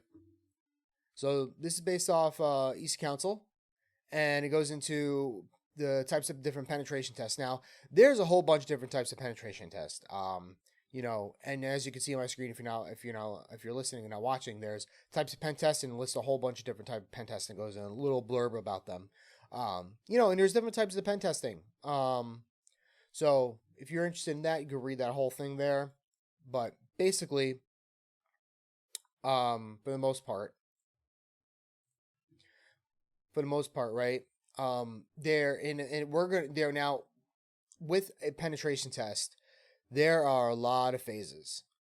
There's a lot of different frameworks. There's different phases in those frameworks, and there's different things. So if you go online, you type in phases of a pen test, you're going to see things like 5 phases, 6 phases, 7 phases, 10 phases. You're going to see a whole bunch, because what happens is people take these frameworks and they categorize them into different pieces. They're all doing the same thing, but they're all categorized a little differently. But we're going to go over the one that I kind of think kind of fits the niche of every pen test. In this case, it's going to have 4 core phases with 2 additional phases. So total 6 phases that we're going to go over. All right. So the first one's going to be pretty much pre-engagement, right? And I call that the additional phase because people just sometimes go into a pen test for the most part. And once again, my dog is barking. I apologize for that. If you can hear that. So pre-engagement. So, and sometimes people just jump into the test. I don't know why you would do that, but there's some people that just jump into the test. But this is I'm labeling as additional because if you take a look, a lot of phases online, they don't have this involved. But this is a big portion of the pre-engagement. This is what you can legally do, right? It's the outlining the paperwork, getting on the phone with the customer, reaching out to them. I mean, of course, it's implied. I guess that's why they don't have it. If you take a look online, it's implied. But this is a pretty important step. This is what you legally can and can't do, basically. And how you're going to contact a customer. What's going to happen? Like, how can you escalate something if you find something, right? That stuff. So that's what pre-engagement is. I call that the additional phase. The next thing is going to be the recon OSINT phase, which is a core phase. Okay, every test does this. They're going to look into. They're going to be doing this. Like they have to gather information some way or shape or form. That's going to be recon OSINT. So that's a core phase, right? And what that is that phase is they gather as much information as they can, and they use public open source stuff. So that could be Facebook, dumpster diving, news bulletins, social media, anything, Twitter, whatever. Whatever is publicly available, that's the open source intelligence gathering. And there's things that's known as metadata, which you have files that have metadata, which basically entails sometimes authors' names, their emails, corporation they're from, and then it has like, data, data from like the actual file, like if it's a PDF, what size it is, and all that kind of stuff, right? And that's important. That's important stuff. Because, as an attacker standpoint, you want that metadata because you can be like, oh, I know this person created this document. I can kind of clone a document like that and make one has a word macro in it and change the metadata to make it look like this person. And there's tools for that too, to change metadata. I forget what they're called. I think there's one called resource something. Forget. Anyways, there are tools in the past I have used to change metadata things. It's not too hard. So in this phase, the recon phase, right, you're going to use passive and active, reconnaissance, right? So what I mean by passive is that basically you're not touching the target. The target's not even know you're there. Okay, you're going to do your research on them. You're going to see what's available on the outside without them even knowing. And things like Shodan. I don't know if you know Shodan. I'm going to show on my screen here. Let me share my screen. So I don't know if you know what Shodan is, but let's pull that up real quick. So Shodan is a search engine on the internet. And if you're not watching, I have Shodan on the screen. I went to shodan.io. And this is basically a search engine on the internet for the most part. You can search whatever you want on here, and you can find, and basically this has open ports. This tells you where it's a geolocation in the world. It tells you a whole bunch of information, and it tells you sometimes what operating systems are on it. It does basically a scan for you. So, for example, let's say if I want to type in Windows 7, right? So Windows 7. I put that in there. It's thinking.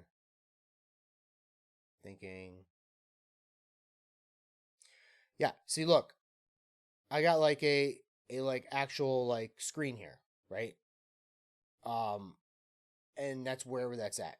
So this is pretty powerful stuff, and it drills down based on like, countries and everything like that. So, yeah, so if you go in this and you can search, so searching on here is fine. You can search on here all day if you want to. You might need to sign up and be able to like search, search on here as you do as you please, because after a certain amount of limits, I believe that they cut you off. So you need to be able to like sign up and like search on here as much as you want. Sometimes they have some good sales that you can go and get a personal account. I know I have a personal account. And you can get an API key, which you can go and use the actual Shodan command line. That's not going to be for right now, but you can use it. The Shodan does have a command line tool that you just add the API and you can gather all this information. It'll gather all that information for you in JSON.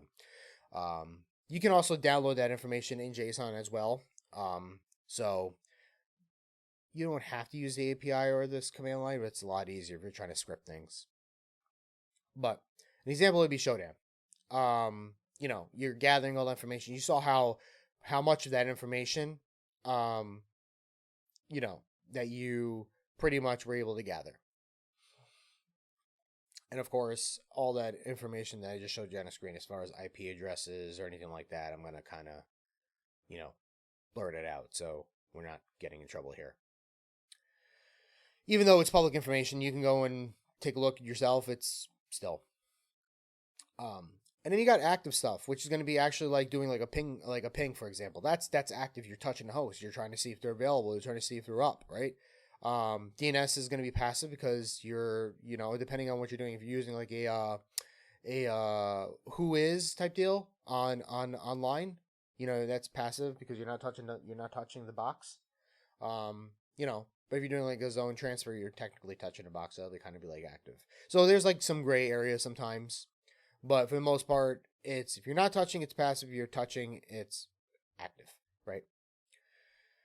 So the next phase after that is going to be the threat modeling. and or the vulnerability identification stage, which is going to be a core phase, right? That's the scanning, right? The scanning the target for the most part. You're going to be scanning networks, going to be web scans, vulnerability scans. You're going to be doing a whole bunch of scans.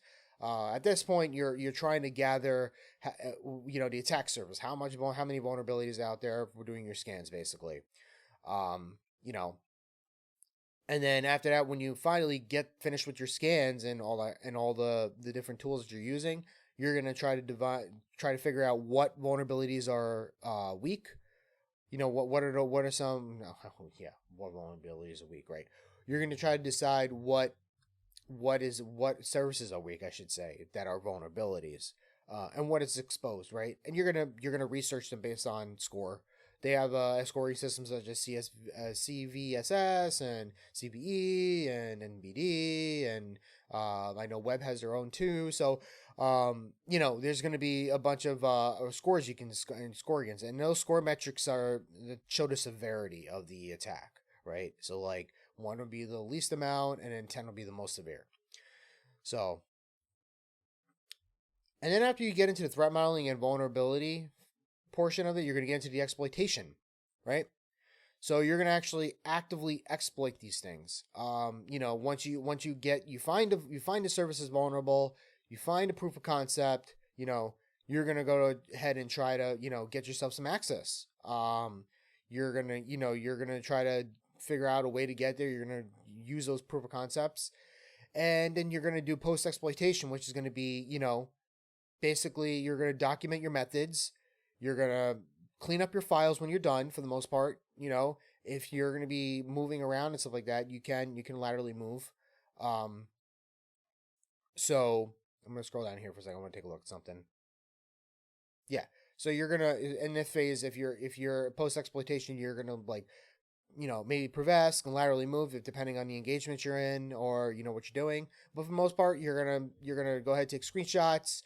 You're going to clean up what you did if there's any files on a machine, and you want to close anything that potentially a attacker can't use, for the most part, to get back in. You don't want an attacker getting back in after you've done a pen test. That's bad. So make sure you clean up your stuff.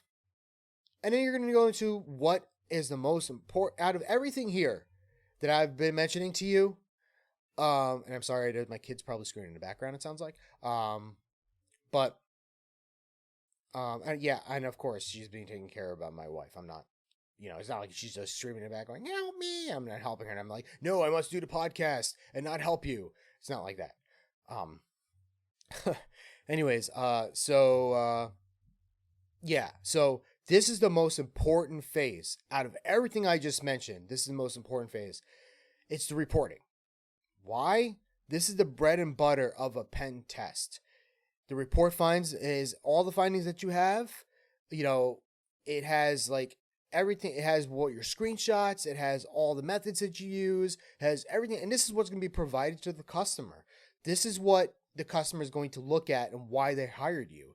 They want this report because they're going to use this to push this for funding or compliance, or whoever it is going to take a look at this. You got a lot of eyes being looking at this. It's not just one person. So sometimes before the report, there's going to be an outbrief, like where I work, there's going to be an outbrief. You now brief first with the highlights and stuff like that, which is great. You're going to want to do a outbrief, right, with highlights in it. And that's a good way to kind of summarize everything without having to, just give a report for the most part. It's a good way to kind of like engage with the customer and say, "Hey, here's the highlights of what we found. This is our options for consideration. Or what are your questions for the most part? It is how we did it." And they're not going to be all the things that you found. There may be other things that are in there pretty important in the actual report, but at least these are going to be the highlights, the main ones that are like, if there's like a super critical one, you're going to be like, "Yeah, we found this." So I think that's good. It's going to be a 50,000 view, I like to call it. So technically, from my experience, with a pen test, there's supposed to be about 2, maybe 3 reports, right? The first one's going to be a 50,000 review, which can also supplement as the outbrief for the most part. But it's just going to be the highlights. It's going to be basically, it's going to be for high-level execs. They just want they just want the high level portion of it, right? So from a civilian standpoint, you got a CEO or director, they're coming in, you just want to give them the high 50,000 foot view so they understand, because you know why their view on this is they're going to look at this from a money standpoint and from a risk standpoint. They're not going to look at this from a technical standpoint. They don't care about the technical portion. Well, they do, but they don't. That's not their field. They're going to worry about what is the risk to my organization, how much is this going to cost me, and what do we need to do to spend to fix this. That's what they're going to, and what is the time that this is going to be needed to be implemented. That's what they're looking at as managers and CEOs and directors. That's exactly what they're looking at. So their 50,000 view report is going to be for them to look at. Or if you had the outbrief, that's going to be for them to understand too. Then you're going to have the technical portion, the technical report. That's going to have all your nitty gritty, like specific technical stuff, what was found, what was done, how this was done, all that kind of stuff, more in depth than what the highlights were. It's going to have other ones in there, other vulnerabilities in there that you found that, that you potentially were able to take advantage of. And, that one right there is going to be, for the most part, the technical report. And that's going to involve all the technical stakeholders. So let me tell you the full scope of that works. So when you are done with the pen test or an engagement or whatever, what's going to happen is you're going to get that report. You're going to get the report together. You're going to get those two reports together. And you're going to walk in, you're going to talk to, you're going to have all the stakeholders involved. That's going to involve probably a high level executive, a director of some sort. It's going to involve technical people, maybe an senior IT staff person. It's going to involve some other legal people in there, and some other, maybe a couple other ones and twosies that are just there for shadowing, or just because they want to get sent in there. But you're going to have these people in there, and what's going to happen is you're going to give you a brief, or you're going to give them the report that has the highlights. You're going to explain to them the kind of the basics of the highlights, so they know. And then after that, you're going to give the technical report to the technical people and let them know what's going on there. You may just have a separate meeting with them too to talk to the technical people about this and be like, hey, this is exactly what we've done. This is what you need to specifically do to remediate it, type deal. So that's potentially too. But I mean, a lot of times you're pretty much going to talk to technical people. Here's a technical report. If you have any questions, you can ask us, because those people are hired to do technical stuff. So they should pretty much know how to like kind of go about and research and help remediate. Of course, they may need a couple questions like, oh, hey, I see the remediations. Do you have any other recommendations, or do you have any resources on how to do this? Yeah, sure. Here you go. And there should be already resources inside the report. But you may not be able to cover all the resources, and that's fine. That's why you leave the customer ready for questions. So just in case. And then finally, it's good practice to give the customer the raw data. And the reason why is because they can see what you did, like the outputs of the tools. They can see the scanning data or the scanning outputs all in their raw form. They can see what commands that you ran sometimes. It's good for the raw data for them to take a look at, because maybe they need to perform those commands for certain things too, to replicate the problem or whatever. It helps like ingest that the stuff you just gave them, basically, for the most part. There's a lot of stuff. There's a lot of raw stuff in there that they have to sift through, but it helps, So, and then there's the last phase, which is the additional additional ones, which is the retesting. You go through this, you go through the whole entire engagement. The company's like, thank you very much. You did a great job. We're going to hire you back, at some point, and you're going to retest at some point. An organization, they should do this, twice, I would say every 6 months. An organization should do this kind of thing. Basically a pen test, because they want to make sure they're in compliance. They want to make sure their infrastructure is hardened. And the point of doing a pen test is, so sometimes they'll do a pen test and they'll bring back if you're good enough at the pen test, they might bring you back for a retest so you can test against the vulnerabilities that they hardened against. And then you come back and be like, oh yeah, They went with my recommendations. That's great. You know, and then you're doing your job because you're once again retesting, and then you repeat the cycle, and you got an endless cycle going on. And you know, their infrastructure is never going to be perfect, but the more it gets hardened, the better it is, and you're doing your job. It's great. Sometimes they might not hire you back, and that may not be because you were bad. Well, maybe you were, and that's why I didn't hire you back. But you know, it's not necessarily maybe not a bad thing, because they might want to go to another company because they don't want you to kind of be biased in a way, which you shouldn't be in a test, but they don't want you to be biased. And what I mean by that is maybe you'll come back for a retest and be like, yeah, all right, I'll give them a little leeway on this. You know, they did have this and did have that type of deal. You know, maybe they don't want that. Maybe they want somebody from another perspective being like, they haven't seen your network before. So you do the pen test, they get the information. Thank you very much. You're on your way. They get somebody else. They come in and they go, all right, we're going to do a test. And now they get the view from somebody else going, oh, okay. And then they kind of take the results from that and the one that you gave them, they match it up and be like, okay, yeah, we're improving. Or no, we're not improving. So that's what some organizations will do, right? So I'm going to share my screen real quick again. Sorry, I'm bouncing back and forth, but I want to make sure that I'm engaging with you guys and not just sitting here looking at a screen, you know, because you could stare at a document the whole entire time.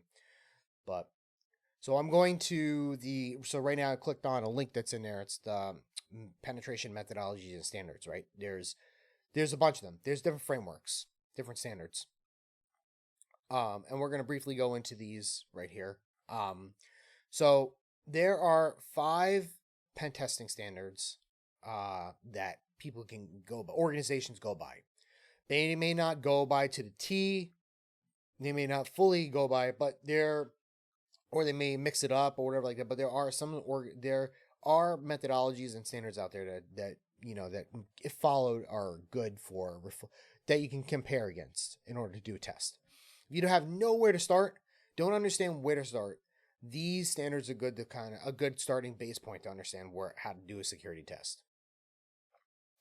So the first one is OSINT, which is the open source testing methodology manual. You know, it's one of the most widely used and recognized standards. And this thing's long. If I click on it right here, there's a link in here. This thing's long. A lot of these frameworks are long. They have to be. They have to be detailed. You know, and I think I don't remember where the actual. Is it down here, security testing?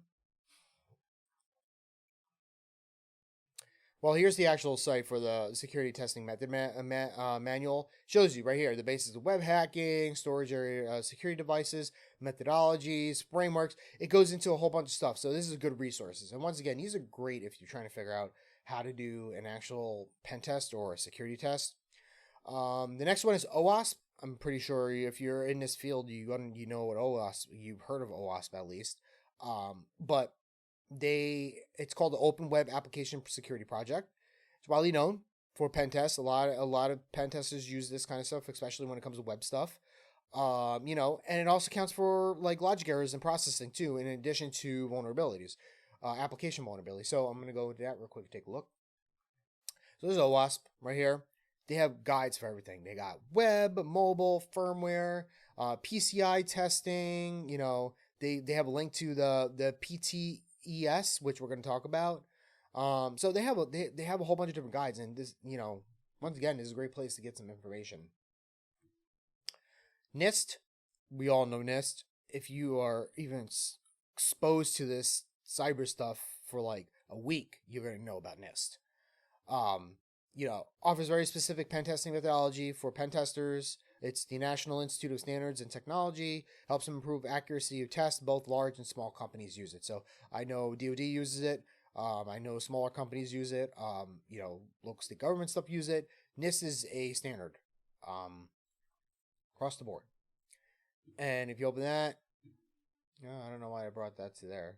Interesting. Anyways, you can look up the NIST framework and stuff. That's weird why that link that brought me to there, but Penetration testing standard. So that one I'm surprised doesn't have a link in here, but basically that is the pen test methodology. It was created by security professionals for the most part. The goal of that framework is to create a comprehensive standard pen testing, as well as bringing awareness to businesses of what to expect from a test, right? So if we go to the PT, I think OWASP actually had a link to it. I'm going to go back to it. I think that had it right there. Yep. So here on the page I have the actual PTES technical guidelines, and this has, you can see if you're not watching, I have it up on the screen, and basically has a bunch of contents, like it goes really in depth.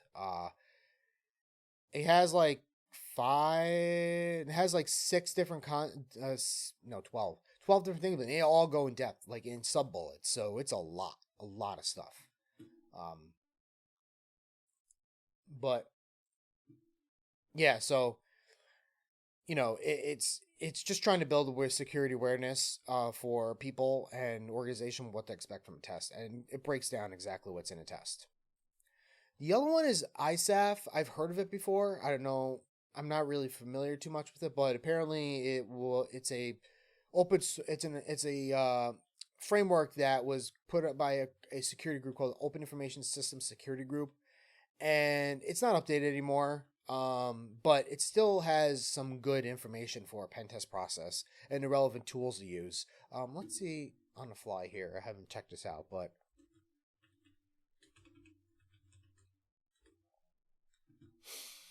I want to see if they have the actual ISAF in here.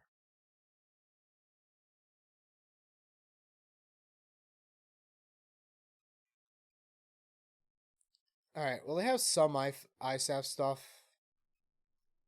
but yeah, I mean, you can look it up, but yeah, it's one of the most lesser known ones because it's not really updated anymore. One time it was probably used, but so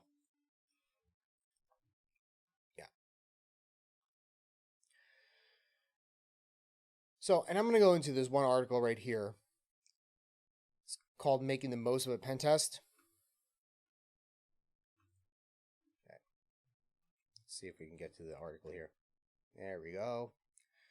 So making the most of a pen test. Now, there's a lot of information here. I'm not going to go into detail on all these, but I just want to hit the highlight bullets that are on here. So like the introduction real quick, I'll read that real quick. So it doesn't take a rocket scientist to grasp why cybercriminals prioritize attacks on organizations. These folks are notoriously keen on taking shortcuts, and the average enterprise environment is a goldmine of quick exploitation opportunities that range from ransomware extortion and data breaches to industrial espionage and botnet activity. Once trespass happens, hackers move laterally across the infrastructure to stretch the attack surface by plaguing multiple endpoints in one go.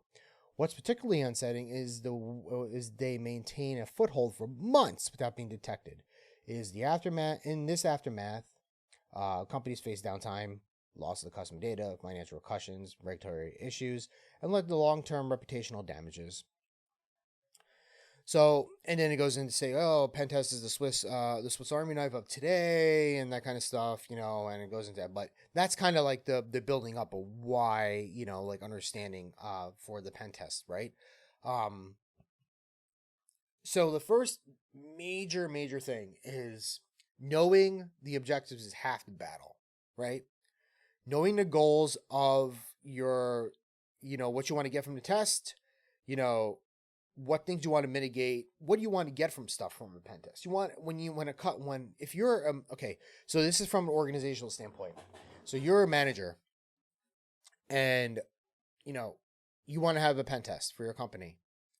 Why do you want to have a pen test, right? What is the reason why? You want to make the most out of it. You want to make sure you know the objectives. Because if you don't have any objectives, you just, hey, do a pen test. Yeah, they're going to have questions to ask you, but you want to make sure you have some set goals ready to help them, right? What's your main focus of this pen test? Is it because you just want to harden your security, or you have high value assets that need to be protected and you want to make sure that they're all going to be protected no matter what? or is it because you need just because you need to check in a box? But you want to have an objective for this, right? You want every sort of company has a risk they need to like meet. So you want to make sure that that's on one of your objectives for the most part. Like I talked about, it says on here compliance, right? Compliance. You have a certain standard your organization has to have. You have to have that as an objective, right? Tax simulation. How far do you want this to go as far as a pen test, right? You want to make sure that it's how far do you want to go basically for an objective? You need to let them know how far they need to go, those pen test team. So the color spectrum of a pen test. Now, this is going into basically a whole bunch of stuff. Now, I'm going to give you the highlights of this. I'm not going to go in super detail because we don't have that kind of time. And this podcast is going to go a long time today anyways. So if you're traveling or you're going somewhere or, you're just doing chores in the house or whatever may you be doing, you're at work and you're listening to something, don't worry. I got you covered with a lot of material today. So they're talking about different team structure, right? So in a engagement, sometimes depending on what it is, in cybersecurity, there's a red team, there's a blue team, there's a purple team, right? Red teams do offensive stuff. They do hacking. They try to simulate an attack or a threat. Blue team is defender people. They're the ones that when the attack occurs, they respond or they actively hunt for the threats or they look through logs and they try to do forensics. That's like the blue team. The purple team's kind of like the moderator between the two. The purple team's like kind of like does the offensive stuff with like basically being like, yeah, here's it'll do some offensive stuff, but also work with the blue team to help remediate those issues. Right? So like an attack will happen, the purple team will see what's going on, and then they'll go to the blue team and try to help them remediate the issues and perform some blue team stuff too. So purple team kind of like goes in between the two. And then it goes into the different types of testing. So you have a black box, a gray box, and a white box testing, right? So black box is basically a test where the tester doesn't know any information at all. They just basically say, do a test, find out what's is on the outside, and go for it. You have no knowledge. That means you got to find out what's on what kind of IPs or there. And when it comes to applications, you don't have no knowledge of the application. You don't know what's in this application. You have no clue what this application's about. Gray box is some of the information. So maybe they'll give you some IP addresses, but there's other ones out there you got to find. There's some information like some stuff you need to know. Or some parts of the source code that you could take a look at, or whatever it may be. Some information, but not all of it. To help you with your test, and that's that's kind of a popular one. Then you got white box testing, which is basically all the information as a tester. You were given all the source code for the application, all the IP addresses, credentials, whatever. That's white box testing. You have it all. You're just you're there to test the integrity of it for the most part, or the security of it. So that's what that is. That basically talks about it for the most part. Like I said, black box is zero knowledge. Gray is kind of in the middle, has some information, but not. And then white box is basically everything. So that's what they talk about with the color spectrum of the pen test for the most part. It goes in depth in here if you're interested in reading that. So, the bridging the awareness gap for informed decision. So, it says many organizations encounter a fissure between questions and answers when preparing for a pen test. This is the catalyst of wrong choices and frustration over unrealized expectations with the goal going forward. For instance, aside from terminology and methodology misconceptions, some don't know that the assessment workflow can be accompanied by system downtime. And that's the thing that you can come across. When they sign these papers, so in the pre-engagement phase, we'll talk about it a little bit later, but that phase is where they're going to have to sign some things saying, hey, In the event that there's downtime, you understand that the doing this test can possibly bring down some downtime, which we're not going to go out of our way to do it, but it can happen. And that's why you have a chain of contacts, basically, or, a contact chain to like go through.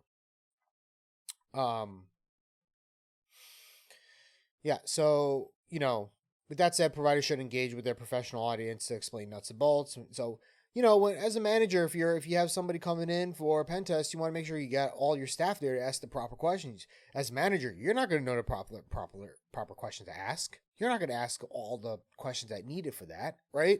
That's why you need the technical people. Now, if you're a technical person, you need to be the person to ask those questions. If you're going to be the one that's going to be, there for when the pen test team comes in. You got to ask those technical questions. You got to dig in. You want to make sure you make the most out of this pen test because, your manager's not going to do it. So, and your legal team's not going to do it.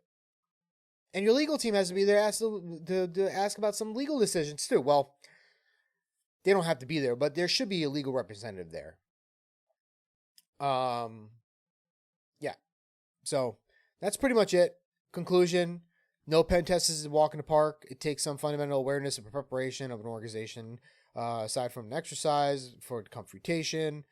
If done right, the evaluation provides precious visibility of attack surface, vulnerabilities, misconfigurations, potential business impact, and most importantly, the ways to address weaknesses before a malicious actor gets a chance to exploit them. Could have said it better enough myself. So,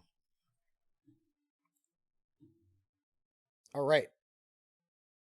So, we're going to get into the red team portion, and then we're going to take a break. Actually, you know what? We're going to take a break right now. I've been talking for a little while, so we're going to take a break right now, and then we'll come back, and we're going to talk about red teaming, and then we're going to jump into the miscellaneous portion, and then we'll get to the last portion of the day. So, sit tight.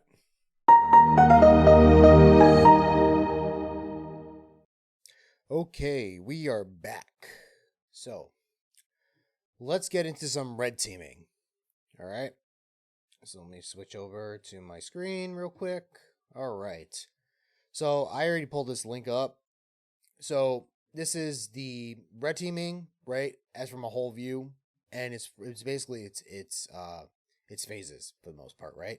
So I'm on bishopfox.com, and they have a article on red teaming, and it shows the actual a quick diagram of basically what red team phases are, and we're going to go into depth on these, but for the most part, that's what that is. If you're interested in taking a look at that, I have the link. You go click it in notes and just follow that.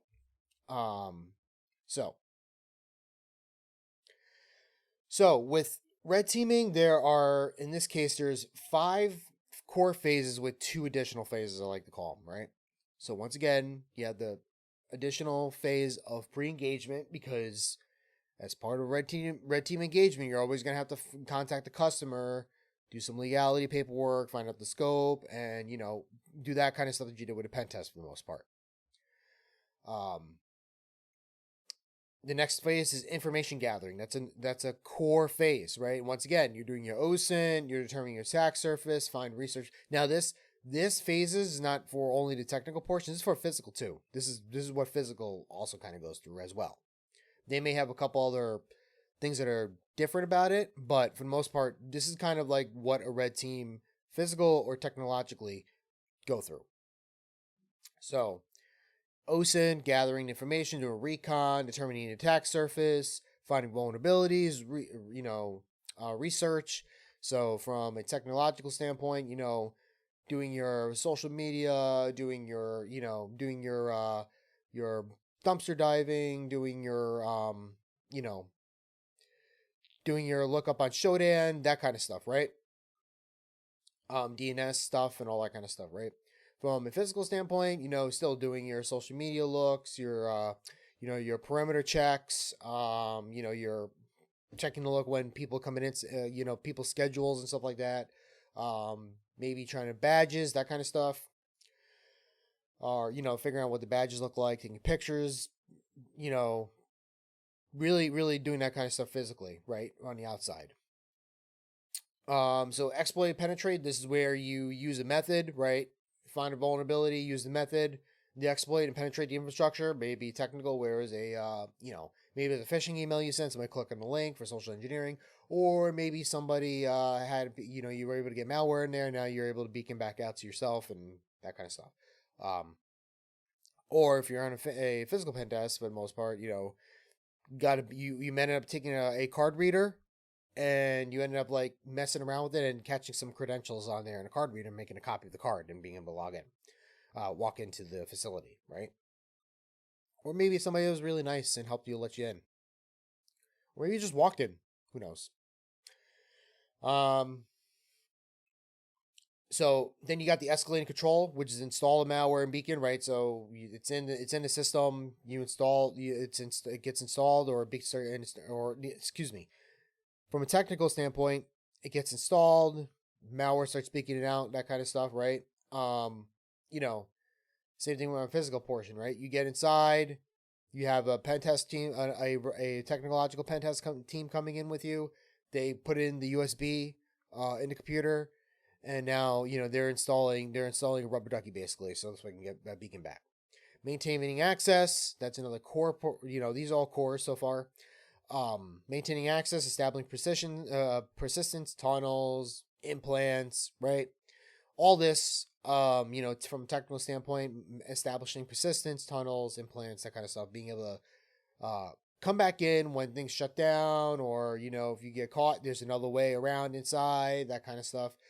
Same thing, from a physical standpoint, maintaining persistence, maybe you got a way back in because you like propped the door or something like that. Or you found another exit or another way back in. Denying access, another core one, right? Which basically means laterally moving, searching environment, exfil data, that type of stuff. That phase is basically being able to Prevask, laterally move, grab data, enumerate information, right? So it's kind of the same thing with the physical pen test for the most part. You get in the building.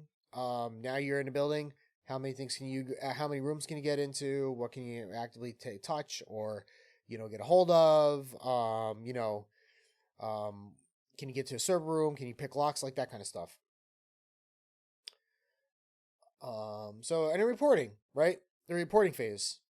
Once again, you've done all this, and now you got to report back to the customer and let them know. With a red team engagement, usually they're in contact with the customer the whole entire time to let them know what's going on as they go through. And then there's a final report to go, hey, here, this is exactly all the stuff we found and all the stuff we use and all that kind of stuff, blah, blah, blah.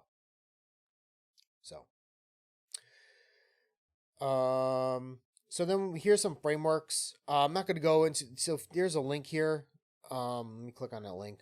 So if I go here, there's some frameworks, but I don't think these frameworks really pertain to what we do here in the United States. There's other ones here like the UK's framework, the EU's framework, Hong Kong's EU's. There's a few in here. And the one that I mainly know that use and it's pretty most popular is the MITRE ATT&CK framework. And I hope I'm sharing my screen on this one. Yes, I am. Okay, good. This is the MITRE ATT&CK framework. So here's the attack framework stuff. So MITRE ATT&CK framework, this is a very useful tool, and there's a lot of software that there's some places that try to integrate this in their software, like Defenders wise. This is a really good tool, especially if you're trying to track down an ATP and take a look at what they do. I'm sorry if there's some noise in the background. I think somebody's vacuuming in my house, but it's not too loud, I hope. Anyways, so this is really good tool if you're trying to find out an APT. So if you want to find out what an APT does, right? So let's say I'm doing some active scanning. Let's say scanning IPs. The team. Let's say you have a team called Team TNT, right? You found that guy. This threat group is part of a targets cloud and containerized environments. And let's say this was the team that was ATP organization that's attacking you. You found this. You looked up. Yeah, I definitely know it's Team TNT. You can look this in here. Find out what they do. All right here, attack manipulation, domain, scanning IPs. It tells you exactly all this kind of stuff. And it's very all interactive. Um, if you don't even know, you can go based on the actual thing here. So I know that they scanned IPs. I know they gathered information. I know they gathered phishing. So let's say they did active scanning. Okay, so they'll say, okay, you could detect it by network traffic and have pre-compromise, right? You click on pre-compromise. Here are some things that techniques are addressed by mitigation, like from pre-compromise for the most part. So you can really dig down and follow this as a path as how an attack kind of goes through based on ATPs. And if you're not listening, if you're watching on the screen here, there's a matrix. It has a whole bunch of different steps. It has reconnaissance, resource development, initial access, execution, persistence, privilege, defense, evasion, credential access, discovery, lateral movement, collection, command and control, exfiltration, and impact. So you can follow these steps and figure out, and I think you could change the layout, right? You can change the layout, show sub techniques. You can open it up and expand it and take a look and see what's inside.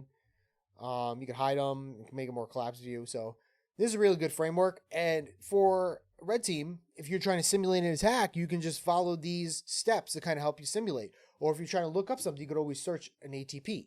So let's do one of my favorites. ATP 32, right?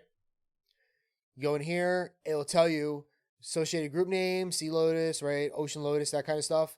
It'll go into, like the techniques used. And you can follow this to kind of like help yourself figure out a scenario. If you're trying to be in the APC 32, if you're trying to simulate it, you can kind of help yourself from this. If you're a defender, you're trying to figure out what ATP 32 does, you can follow this kind of stuff and try to see what it does, right? And try how you can try to help mitigate it or find out what to use or whatever. Very powerful tool.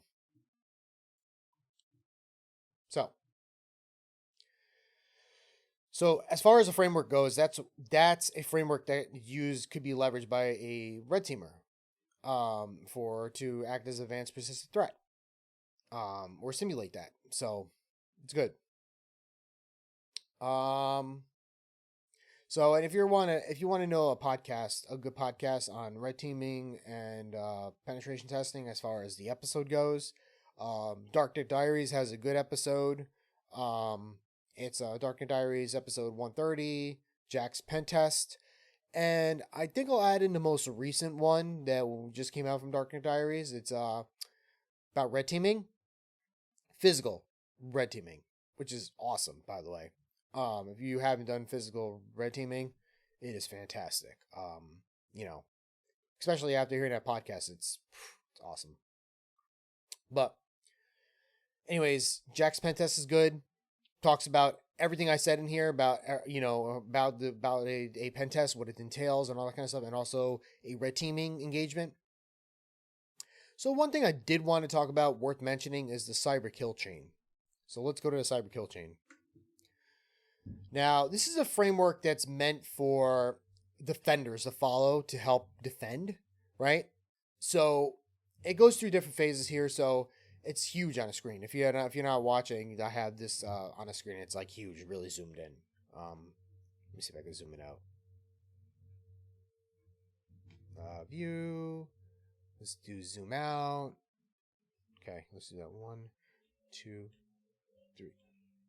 Okay. So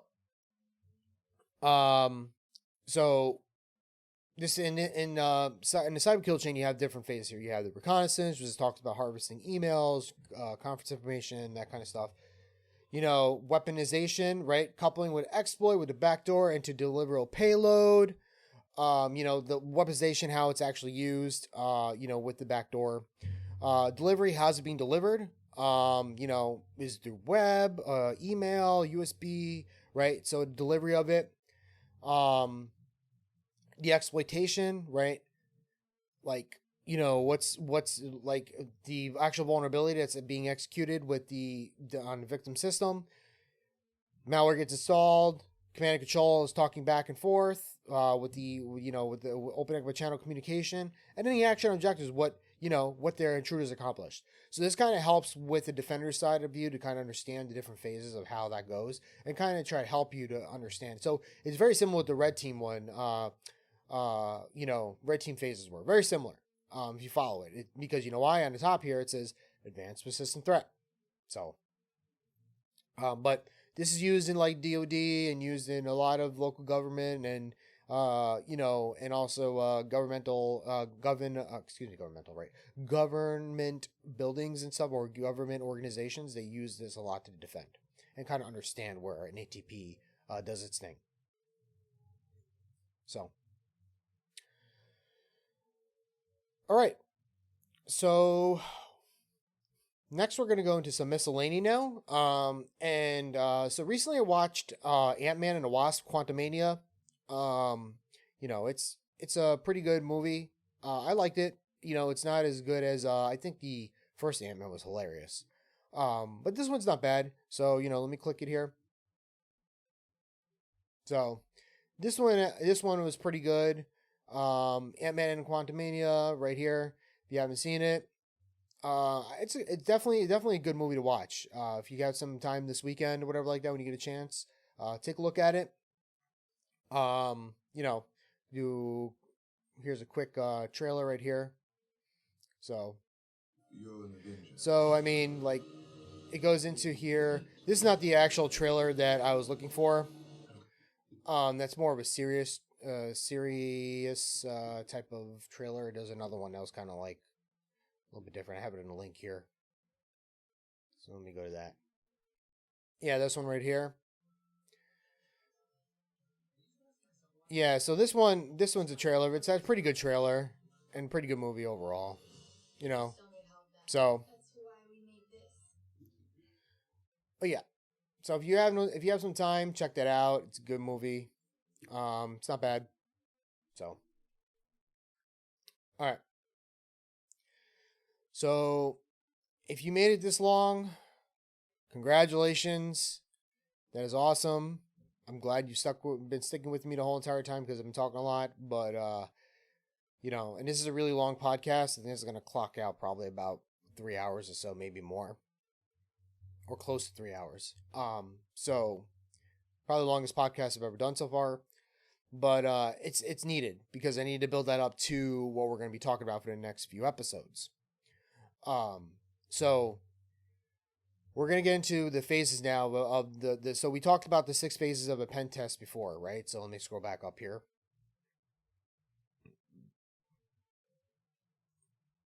Up here. Nope, too far. Where am I going? There we go. My bad. Sorry about that, guys. Here we go. Pre-engagement, recon OSINT, threat modeling, vulnerability, identification, exploitation, reporting. Okay? We're going to go over these and retesting.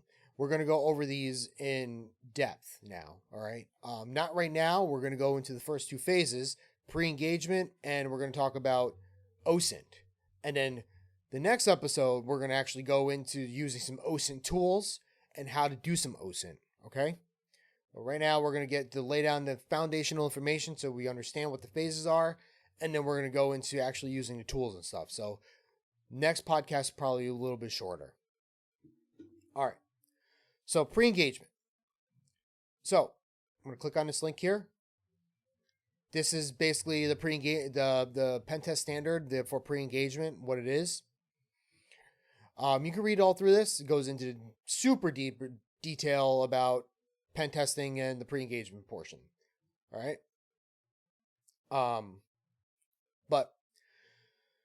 So pre-engagement, who does it involve? Well, it involves stakeholders, right? Management, technical, everybody, la-di-da-di, everybody, right? It's going to involve everybody because pre-engagement is going to have the managers, the technical people, maybe some legal people, so this way everybody's involved to kind of ask the questions they need, get the paperwork they want and all that kind of stuff, and they can all be attendants for this, right? They're hiring you as a pen tester to come in and do a pre-engagement and try to understand what's going on here and what is the goal of the test. And that goes into it. What is the goal? Well, The goal usually for a pen test is to get the maximum value of an engagement, right? To ensure there is an understanding between both provider and customer using various types of legal paperwork. You want to get the maximum value of an engagement. You coming in there and you're going to do a test, you want to make sure that the customer gets the maximum value of what you're doing. You want to put in a lot of effort and a lot of, as much time and effort you can for the customer. They want the max value. You want to answer all their questions. You want to meet all their goals. And the paperwork is there to kind of have an understanding between you and the customer. Be like, hey, listen, there may be some downtime. I mean, there's always a potential chance with downtime. They don't like to hear it, but it usually doesn't happen. If you're pretty good at what you do, downtime usually doesn't happen, but there's always that chance. Things go wrong sometimes. And there's things for like that. There's like memorandum of understanding. There's a scoping. There's a scope document. There's rules of engagement. There's statement of work. There's a whole bunch of different documents that they got to sign off on. And that goes to legal. Legal's got to take a look at it and stamp it and be like, all right, we're good to go. Or to no, we got to go back and revise it. And there's also amendments too. Sometimes things change in a scope. You got to send in an amendment. And the amendment's got to get approved and all that. So this ends up being a lot of a waiting time. Sometimes it could take a little while depending on what organization you're dealing with, or it can go fast depending on what you're doing. I know a lot of state government could take a while, and I know a lot of federal government could take a little while too. But sometimes if you're dealing with a private company, it could take a week to get through. So when does this happen? Well, this happens before the engagement. It starts with the initial outreach to the customer, or the customer outreaches to you. Maybe, they're like, oh, we've heard about you. We want to do a pen test. We're going to reach out to you. Great. Maybe you are reaching out to the customer because you heard that they were looking for a pen test, or they will need a retest. That's the pre-engagement phase. That's part of it. Where does it start? Well, it can happen. When does it happen? It can happen. Where does it happen? Right. Sorry. It can happen virtually or physically. You can have a physical meeting with everybody.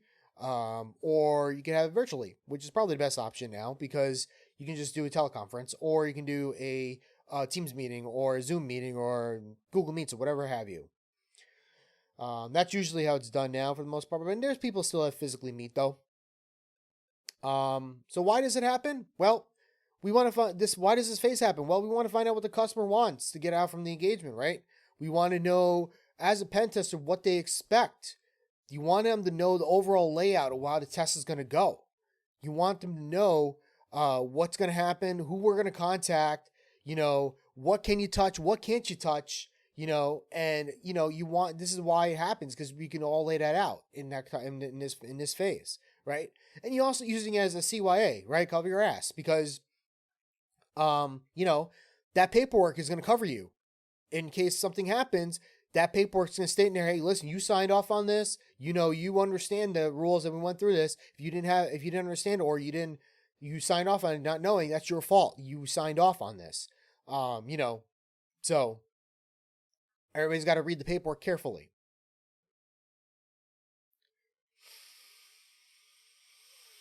So how does this happen? Well, how does it happen? Well, so we're going to go into how this actually happens now with the full scope. So first, the customer, and this is at a high level. There may be more details somewhere else on how your organization does it or how other places do it, but we're going to go into a high level how this actually works, all right? So customer reaches out to a company, look for a test, or a company advertise their services for at a conference for something like that they were listening at a conference or whatever. A discussion starts. And usually that involves a scoping call scheduled between, the customer and, yourself and that kind of stuff. And you have a discussion with them. You're going to set up a scoping call. The scoping call is going to be either, virtually or physically, and then basically it's a presentation to the customer of what a pen test involves, right? The customer, you're going to find out what the customer wants. You're going to find out, why they want the test, and why they're just looking into your services. You're going to establish the paperwork. You're going to establish what paperwork needs to be done. You're going to establish contacts, escalation procedures, daily meeting times, email updates, that kind of stuff. And you're going to establish a time frame.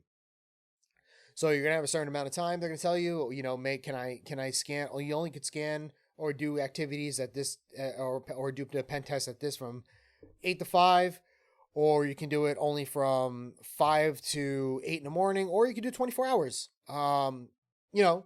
It depends, whatever the customer wants with that. You're going to get a scope. Are the third parties involved? Have they gotten permission from the third party to do this? If they scan their infrastructure, we cannot scan those third party stuff. That's fine too. Make sure it's in, rules of engagement. And then right here, rules of engagement, right? You establish that. So what you can and can't test, what are your bounds for the most part, and that kind of wraps up as everything I just said. So once that's all done, paperwork is going to be sent over to customer to review for the legal team, and they're going to return it to the provider, which is you, and you're going to, basically you're going to work with your legal team, and there's going to be this legal thing back and forth as far as take a look at paperwork. This has been approved. This is good to go, blah, blah, there need to be changes, blah, blah, blah, all that kind of stuff. Later on, if there needs to be amendments, you're going to submit those later on and be like, hey, listen, there's an amendment to the scope because we found out this is a particular very sensitive IP address or device. We don't want it in scope. Okay, send an amendment out. That guy gets removed from scope if nothing's been touched from it already. Then the engagement begins, basically. At this point, we start off with the first phases, which was recon and open source intelligence. So, speaking of open source intelligence, right? Who uses it? Well, anybody who's attacking the target. Anybody, right? Because it's going to be bad actors. They're going to try to gather this information. They're all going to go through that phase. Phishing. If you're doing a phishing campaign, you're still going to do your research. Pen testing, you got to do your research. Red teaming, you're still going to have to do your recon and research. Ethical hackers, you still got to do some level of research and basically, open source reconnaissance. You can't just, you could jump into the scope if you're doing a bug bounty program, but you still got to do some open source intelligence stuff. So what is found during this phase? Well, a bunch of information. And this could be things like credentials, default credentials, passwords that were just left out publicly. We talked about those articles where those just passwords that were left out on S3 buckets, or credentials left out on S3 buckets or database files right there, stuff like that. High value target emails, for whaling and phishing. Whaling being bigger executives, and a whole bunch of them being able to be emailed at once, or spear phishing, specifically attacking one CEO or a high level executive, right? Hidden domains, there are the subdomains somewhere, locations, geolocations, names of individuals, of people, right? So this way you can maybe pose as them or something along those lines. Contact information, right? That involves phone numbers, maybe, because you want to do a phishing attack instead. Social engineer yourself way in using a phone. API keys, sometimes there's API keys on S3 buckets or on GitHub or something like that, or whatever. If you do your dorking right, you can find a lot of stuff. Well, when is this performed? Well, for bad actors, it's the first step. There's no with a bad guy or a hacker that's a bad guy, right? There's no pre-engagement phase. At least I'm sure there's no pre-engagement phase, but they just go into first step. They're going to do their research. That's their first step. Phishing is pre-engagement. This happens after pre-engagement, right? Pen testing, this happens after pre-engagement. Same thing with the red teaming. Ethical hacker. So this one can happen after pre-engagement if there's requirements. So if the actual ethical hacker was hired into the company to do something, this can happen after a pre-engagement of some sort. But usually as an ethical hacker, this would be the first step because you're a bug bounty program. You're going to already start your research for the most part, right? Because you already took a look at the documents for the most part, or the terms of service.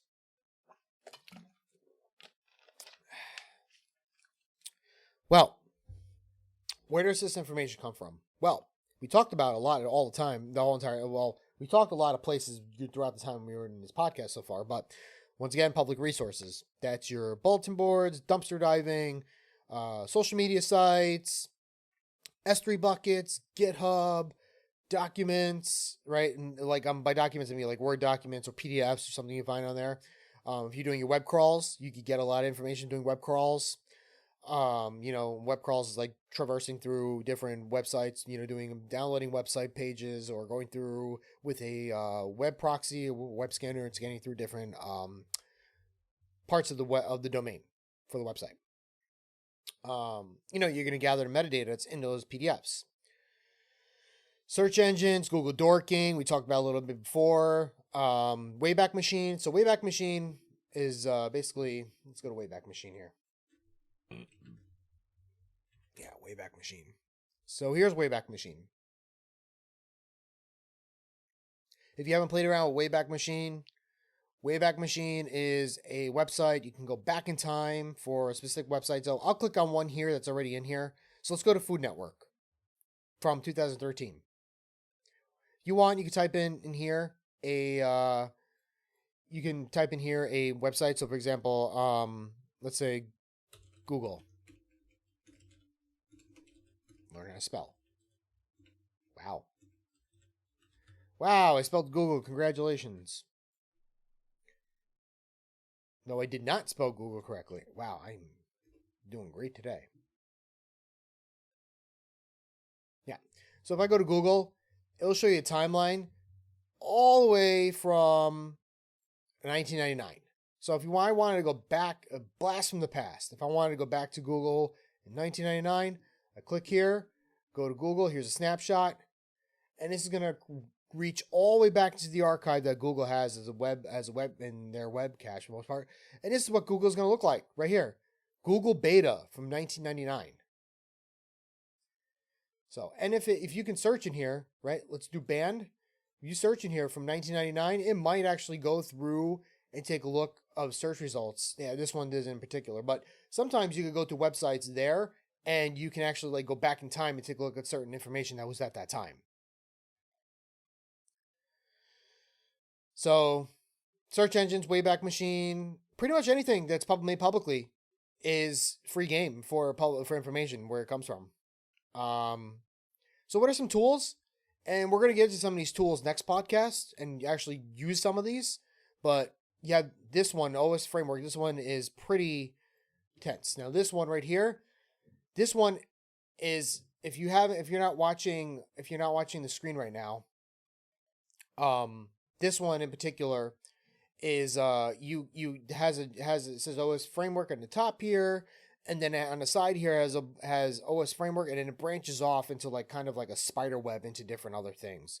And this is interactive. If you click usernames, let's say I want to find email addresses. Click that. Okay. So how do I want to find email? Do I want to do an email search? Do I want to do email verification? Do I want to find breach data? Do I want to, spam reputations? I want to do an email search. Here are some places you can go. That's them, Hunter.io, email addresses, people, it gives you a whole bunch of different stuff. And you can follow these that kind of help you out with different tools on how to use it. It's a really cool framework. Domain names shows you how to discover it. Let's say I want to discover. Here you go. Shodan, Kraken, site diff, analyze ID, right? Subdomains, and I could go on and on. There's a whole bunch. You could go to this right here, this OSINT framework. I have it in notes, and you can play around with it as much as you want. But some of these tools we're going to go and we're going to talk about next podcast. So Metagoofil is a tool that basically takes metadata out of stuff. You can, just like EXIF data, EXIF tool, you can pull out information out of PDFs and stuff. It'll go through search engine to pull information. The Harvester, same thing, go through search engine to pull some information. Well, actually, Metagoofil, I might be mixing up. Metagoofil actually pulls out information from stuff. The Harvester go through and try to go through different sites such as like LinkedIn, Google, and pull out information like that, emails, certain domains, stuff like that. So Harvester kind of gathers everything. Metagoofil kind of pulls metadata from different places. ReconNG, it's a suite of stuff to do reconnaissance. Nmap, of course, you could do active reconnaissance with it, scanning. Has Nmap scripting engine. Shodan, I showed you earlier. Search engine, it's the search engine for all devices on the internet. LinkedIn, Facebook, Twitter, all those can be used for open source intelligence. MX Toolbox, that one. I'm not gonna get into super detail, but I'll just show you what it looks like.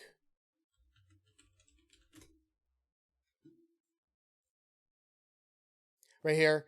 And you can do different things with it, right? There's like the blacklist, there's diagnostic if I did a domain name. Microsoft.com, right? It's gonna look this up, it's gonna give me information, and it's gonna show me records. You can change things tools wise, so we'll go more in depth next time in the next podcast. But so MX Toolbox, Aaron lookup, I believe it's what's called Aaron. Just double check. Yeah, Aaron lookup, American Registry for Internet Numbers. You can perform whois, right? Search for a site of whois. You got NS lookup, dig, those tools, and then there's many more. As I said in the OS framework, you saw there's a whole plethora of tools. Sorry, that was a hard word to say, I guess. JJ word scramble. All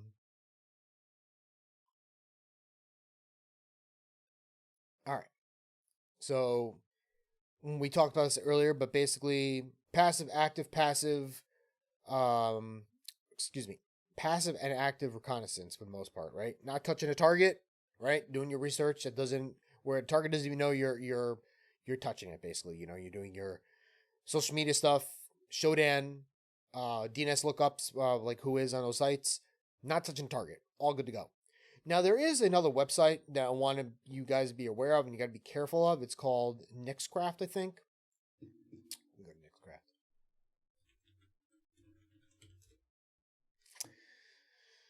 So, Nixcraft, I think it's Nixcraft. No, hold on a second here. Site lookup. I think it's that one. Yeah, no, I'm not gonna do that right now. But there was a website, I don't remember the name of it.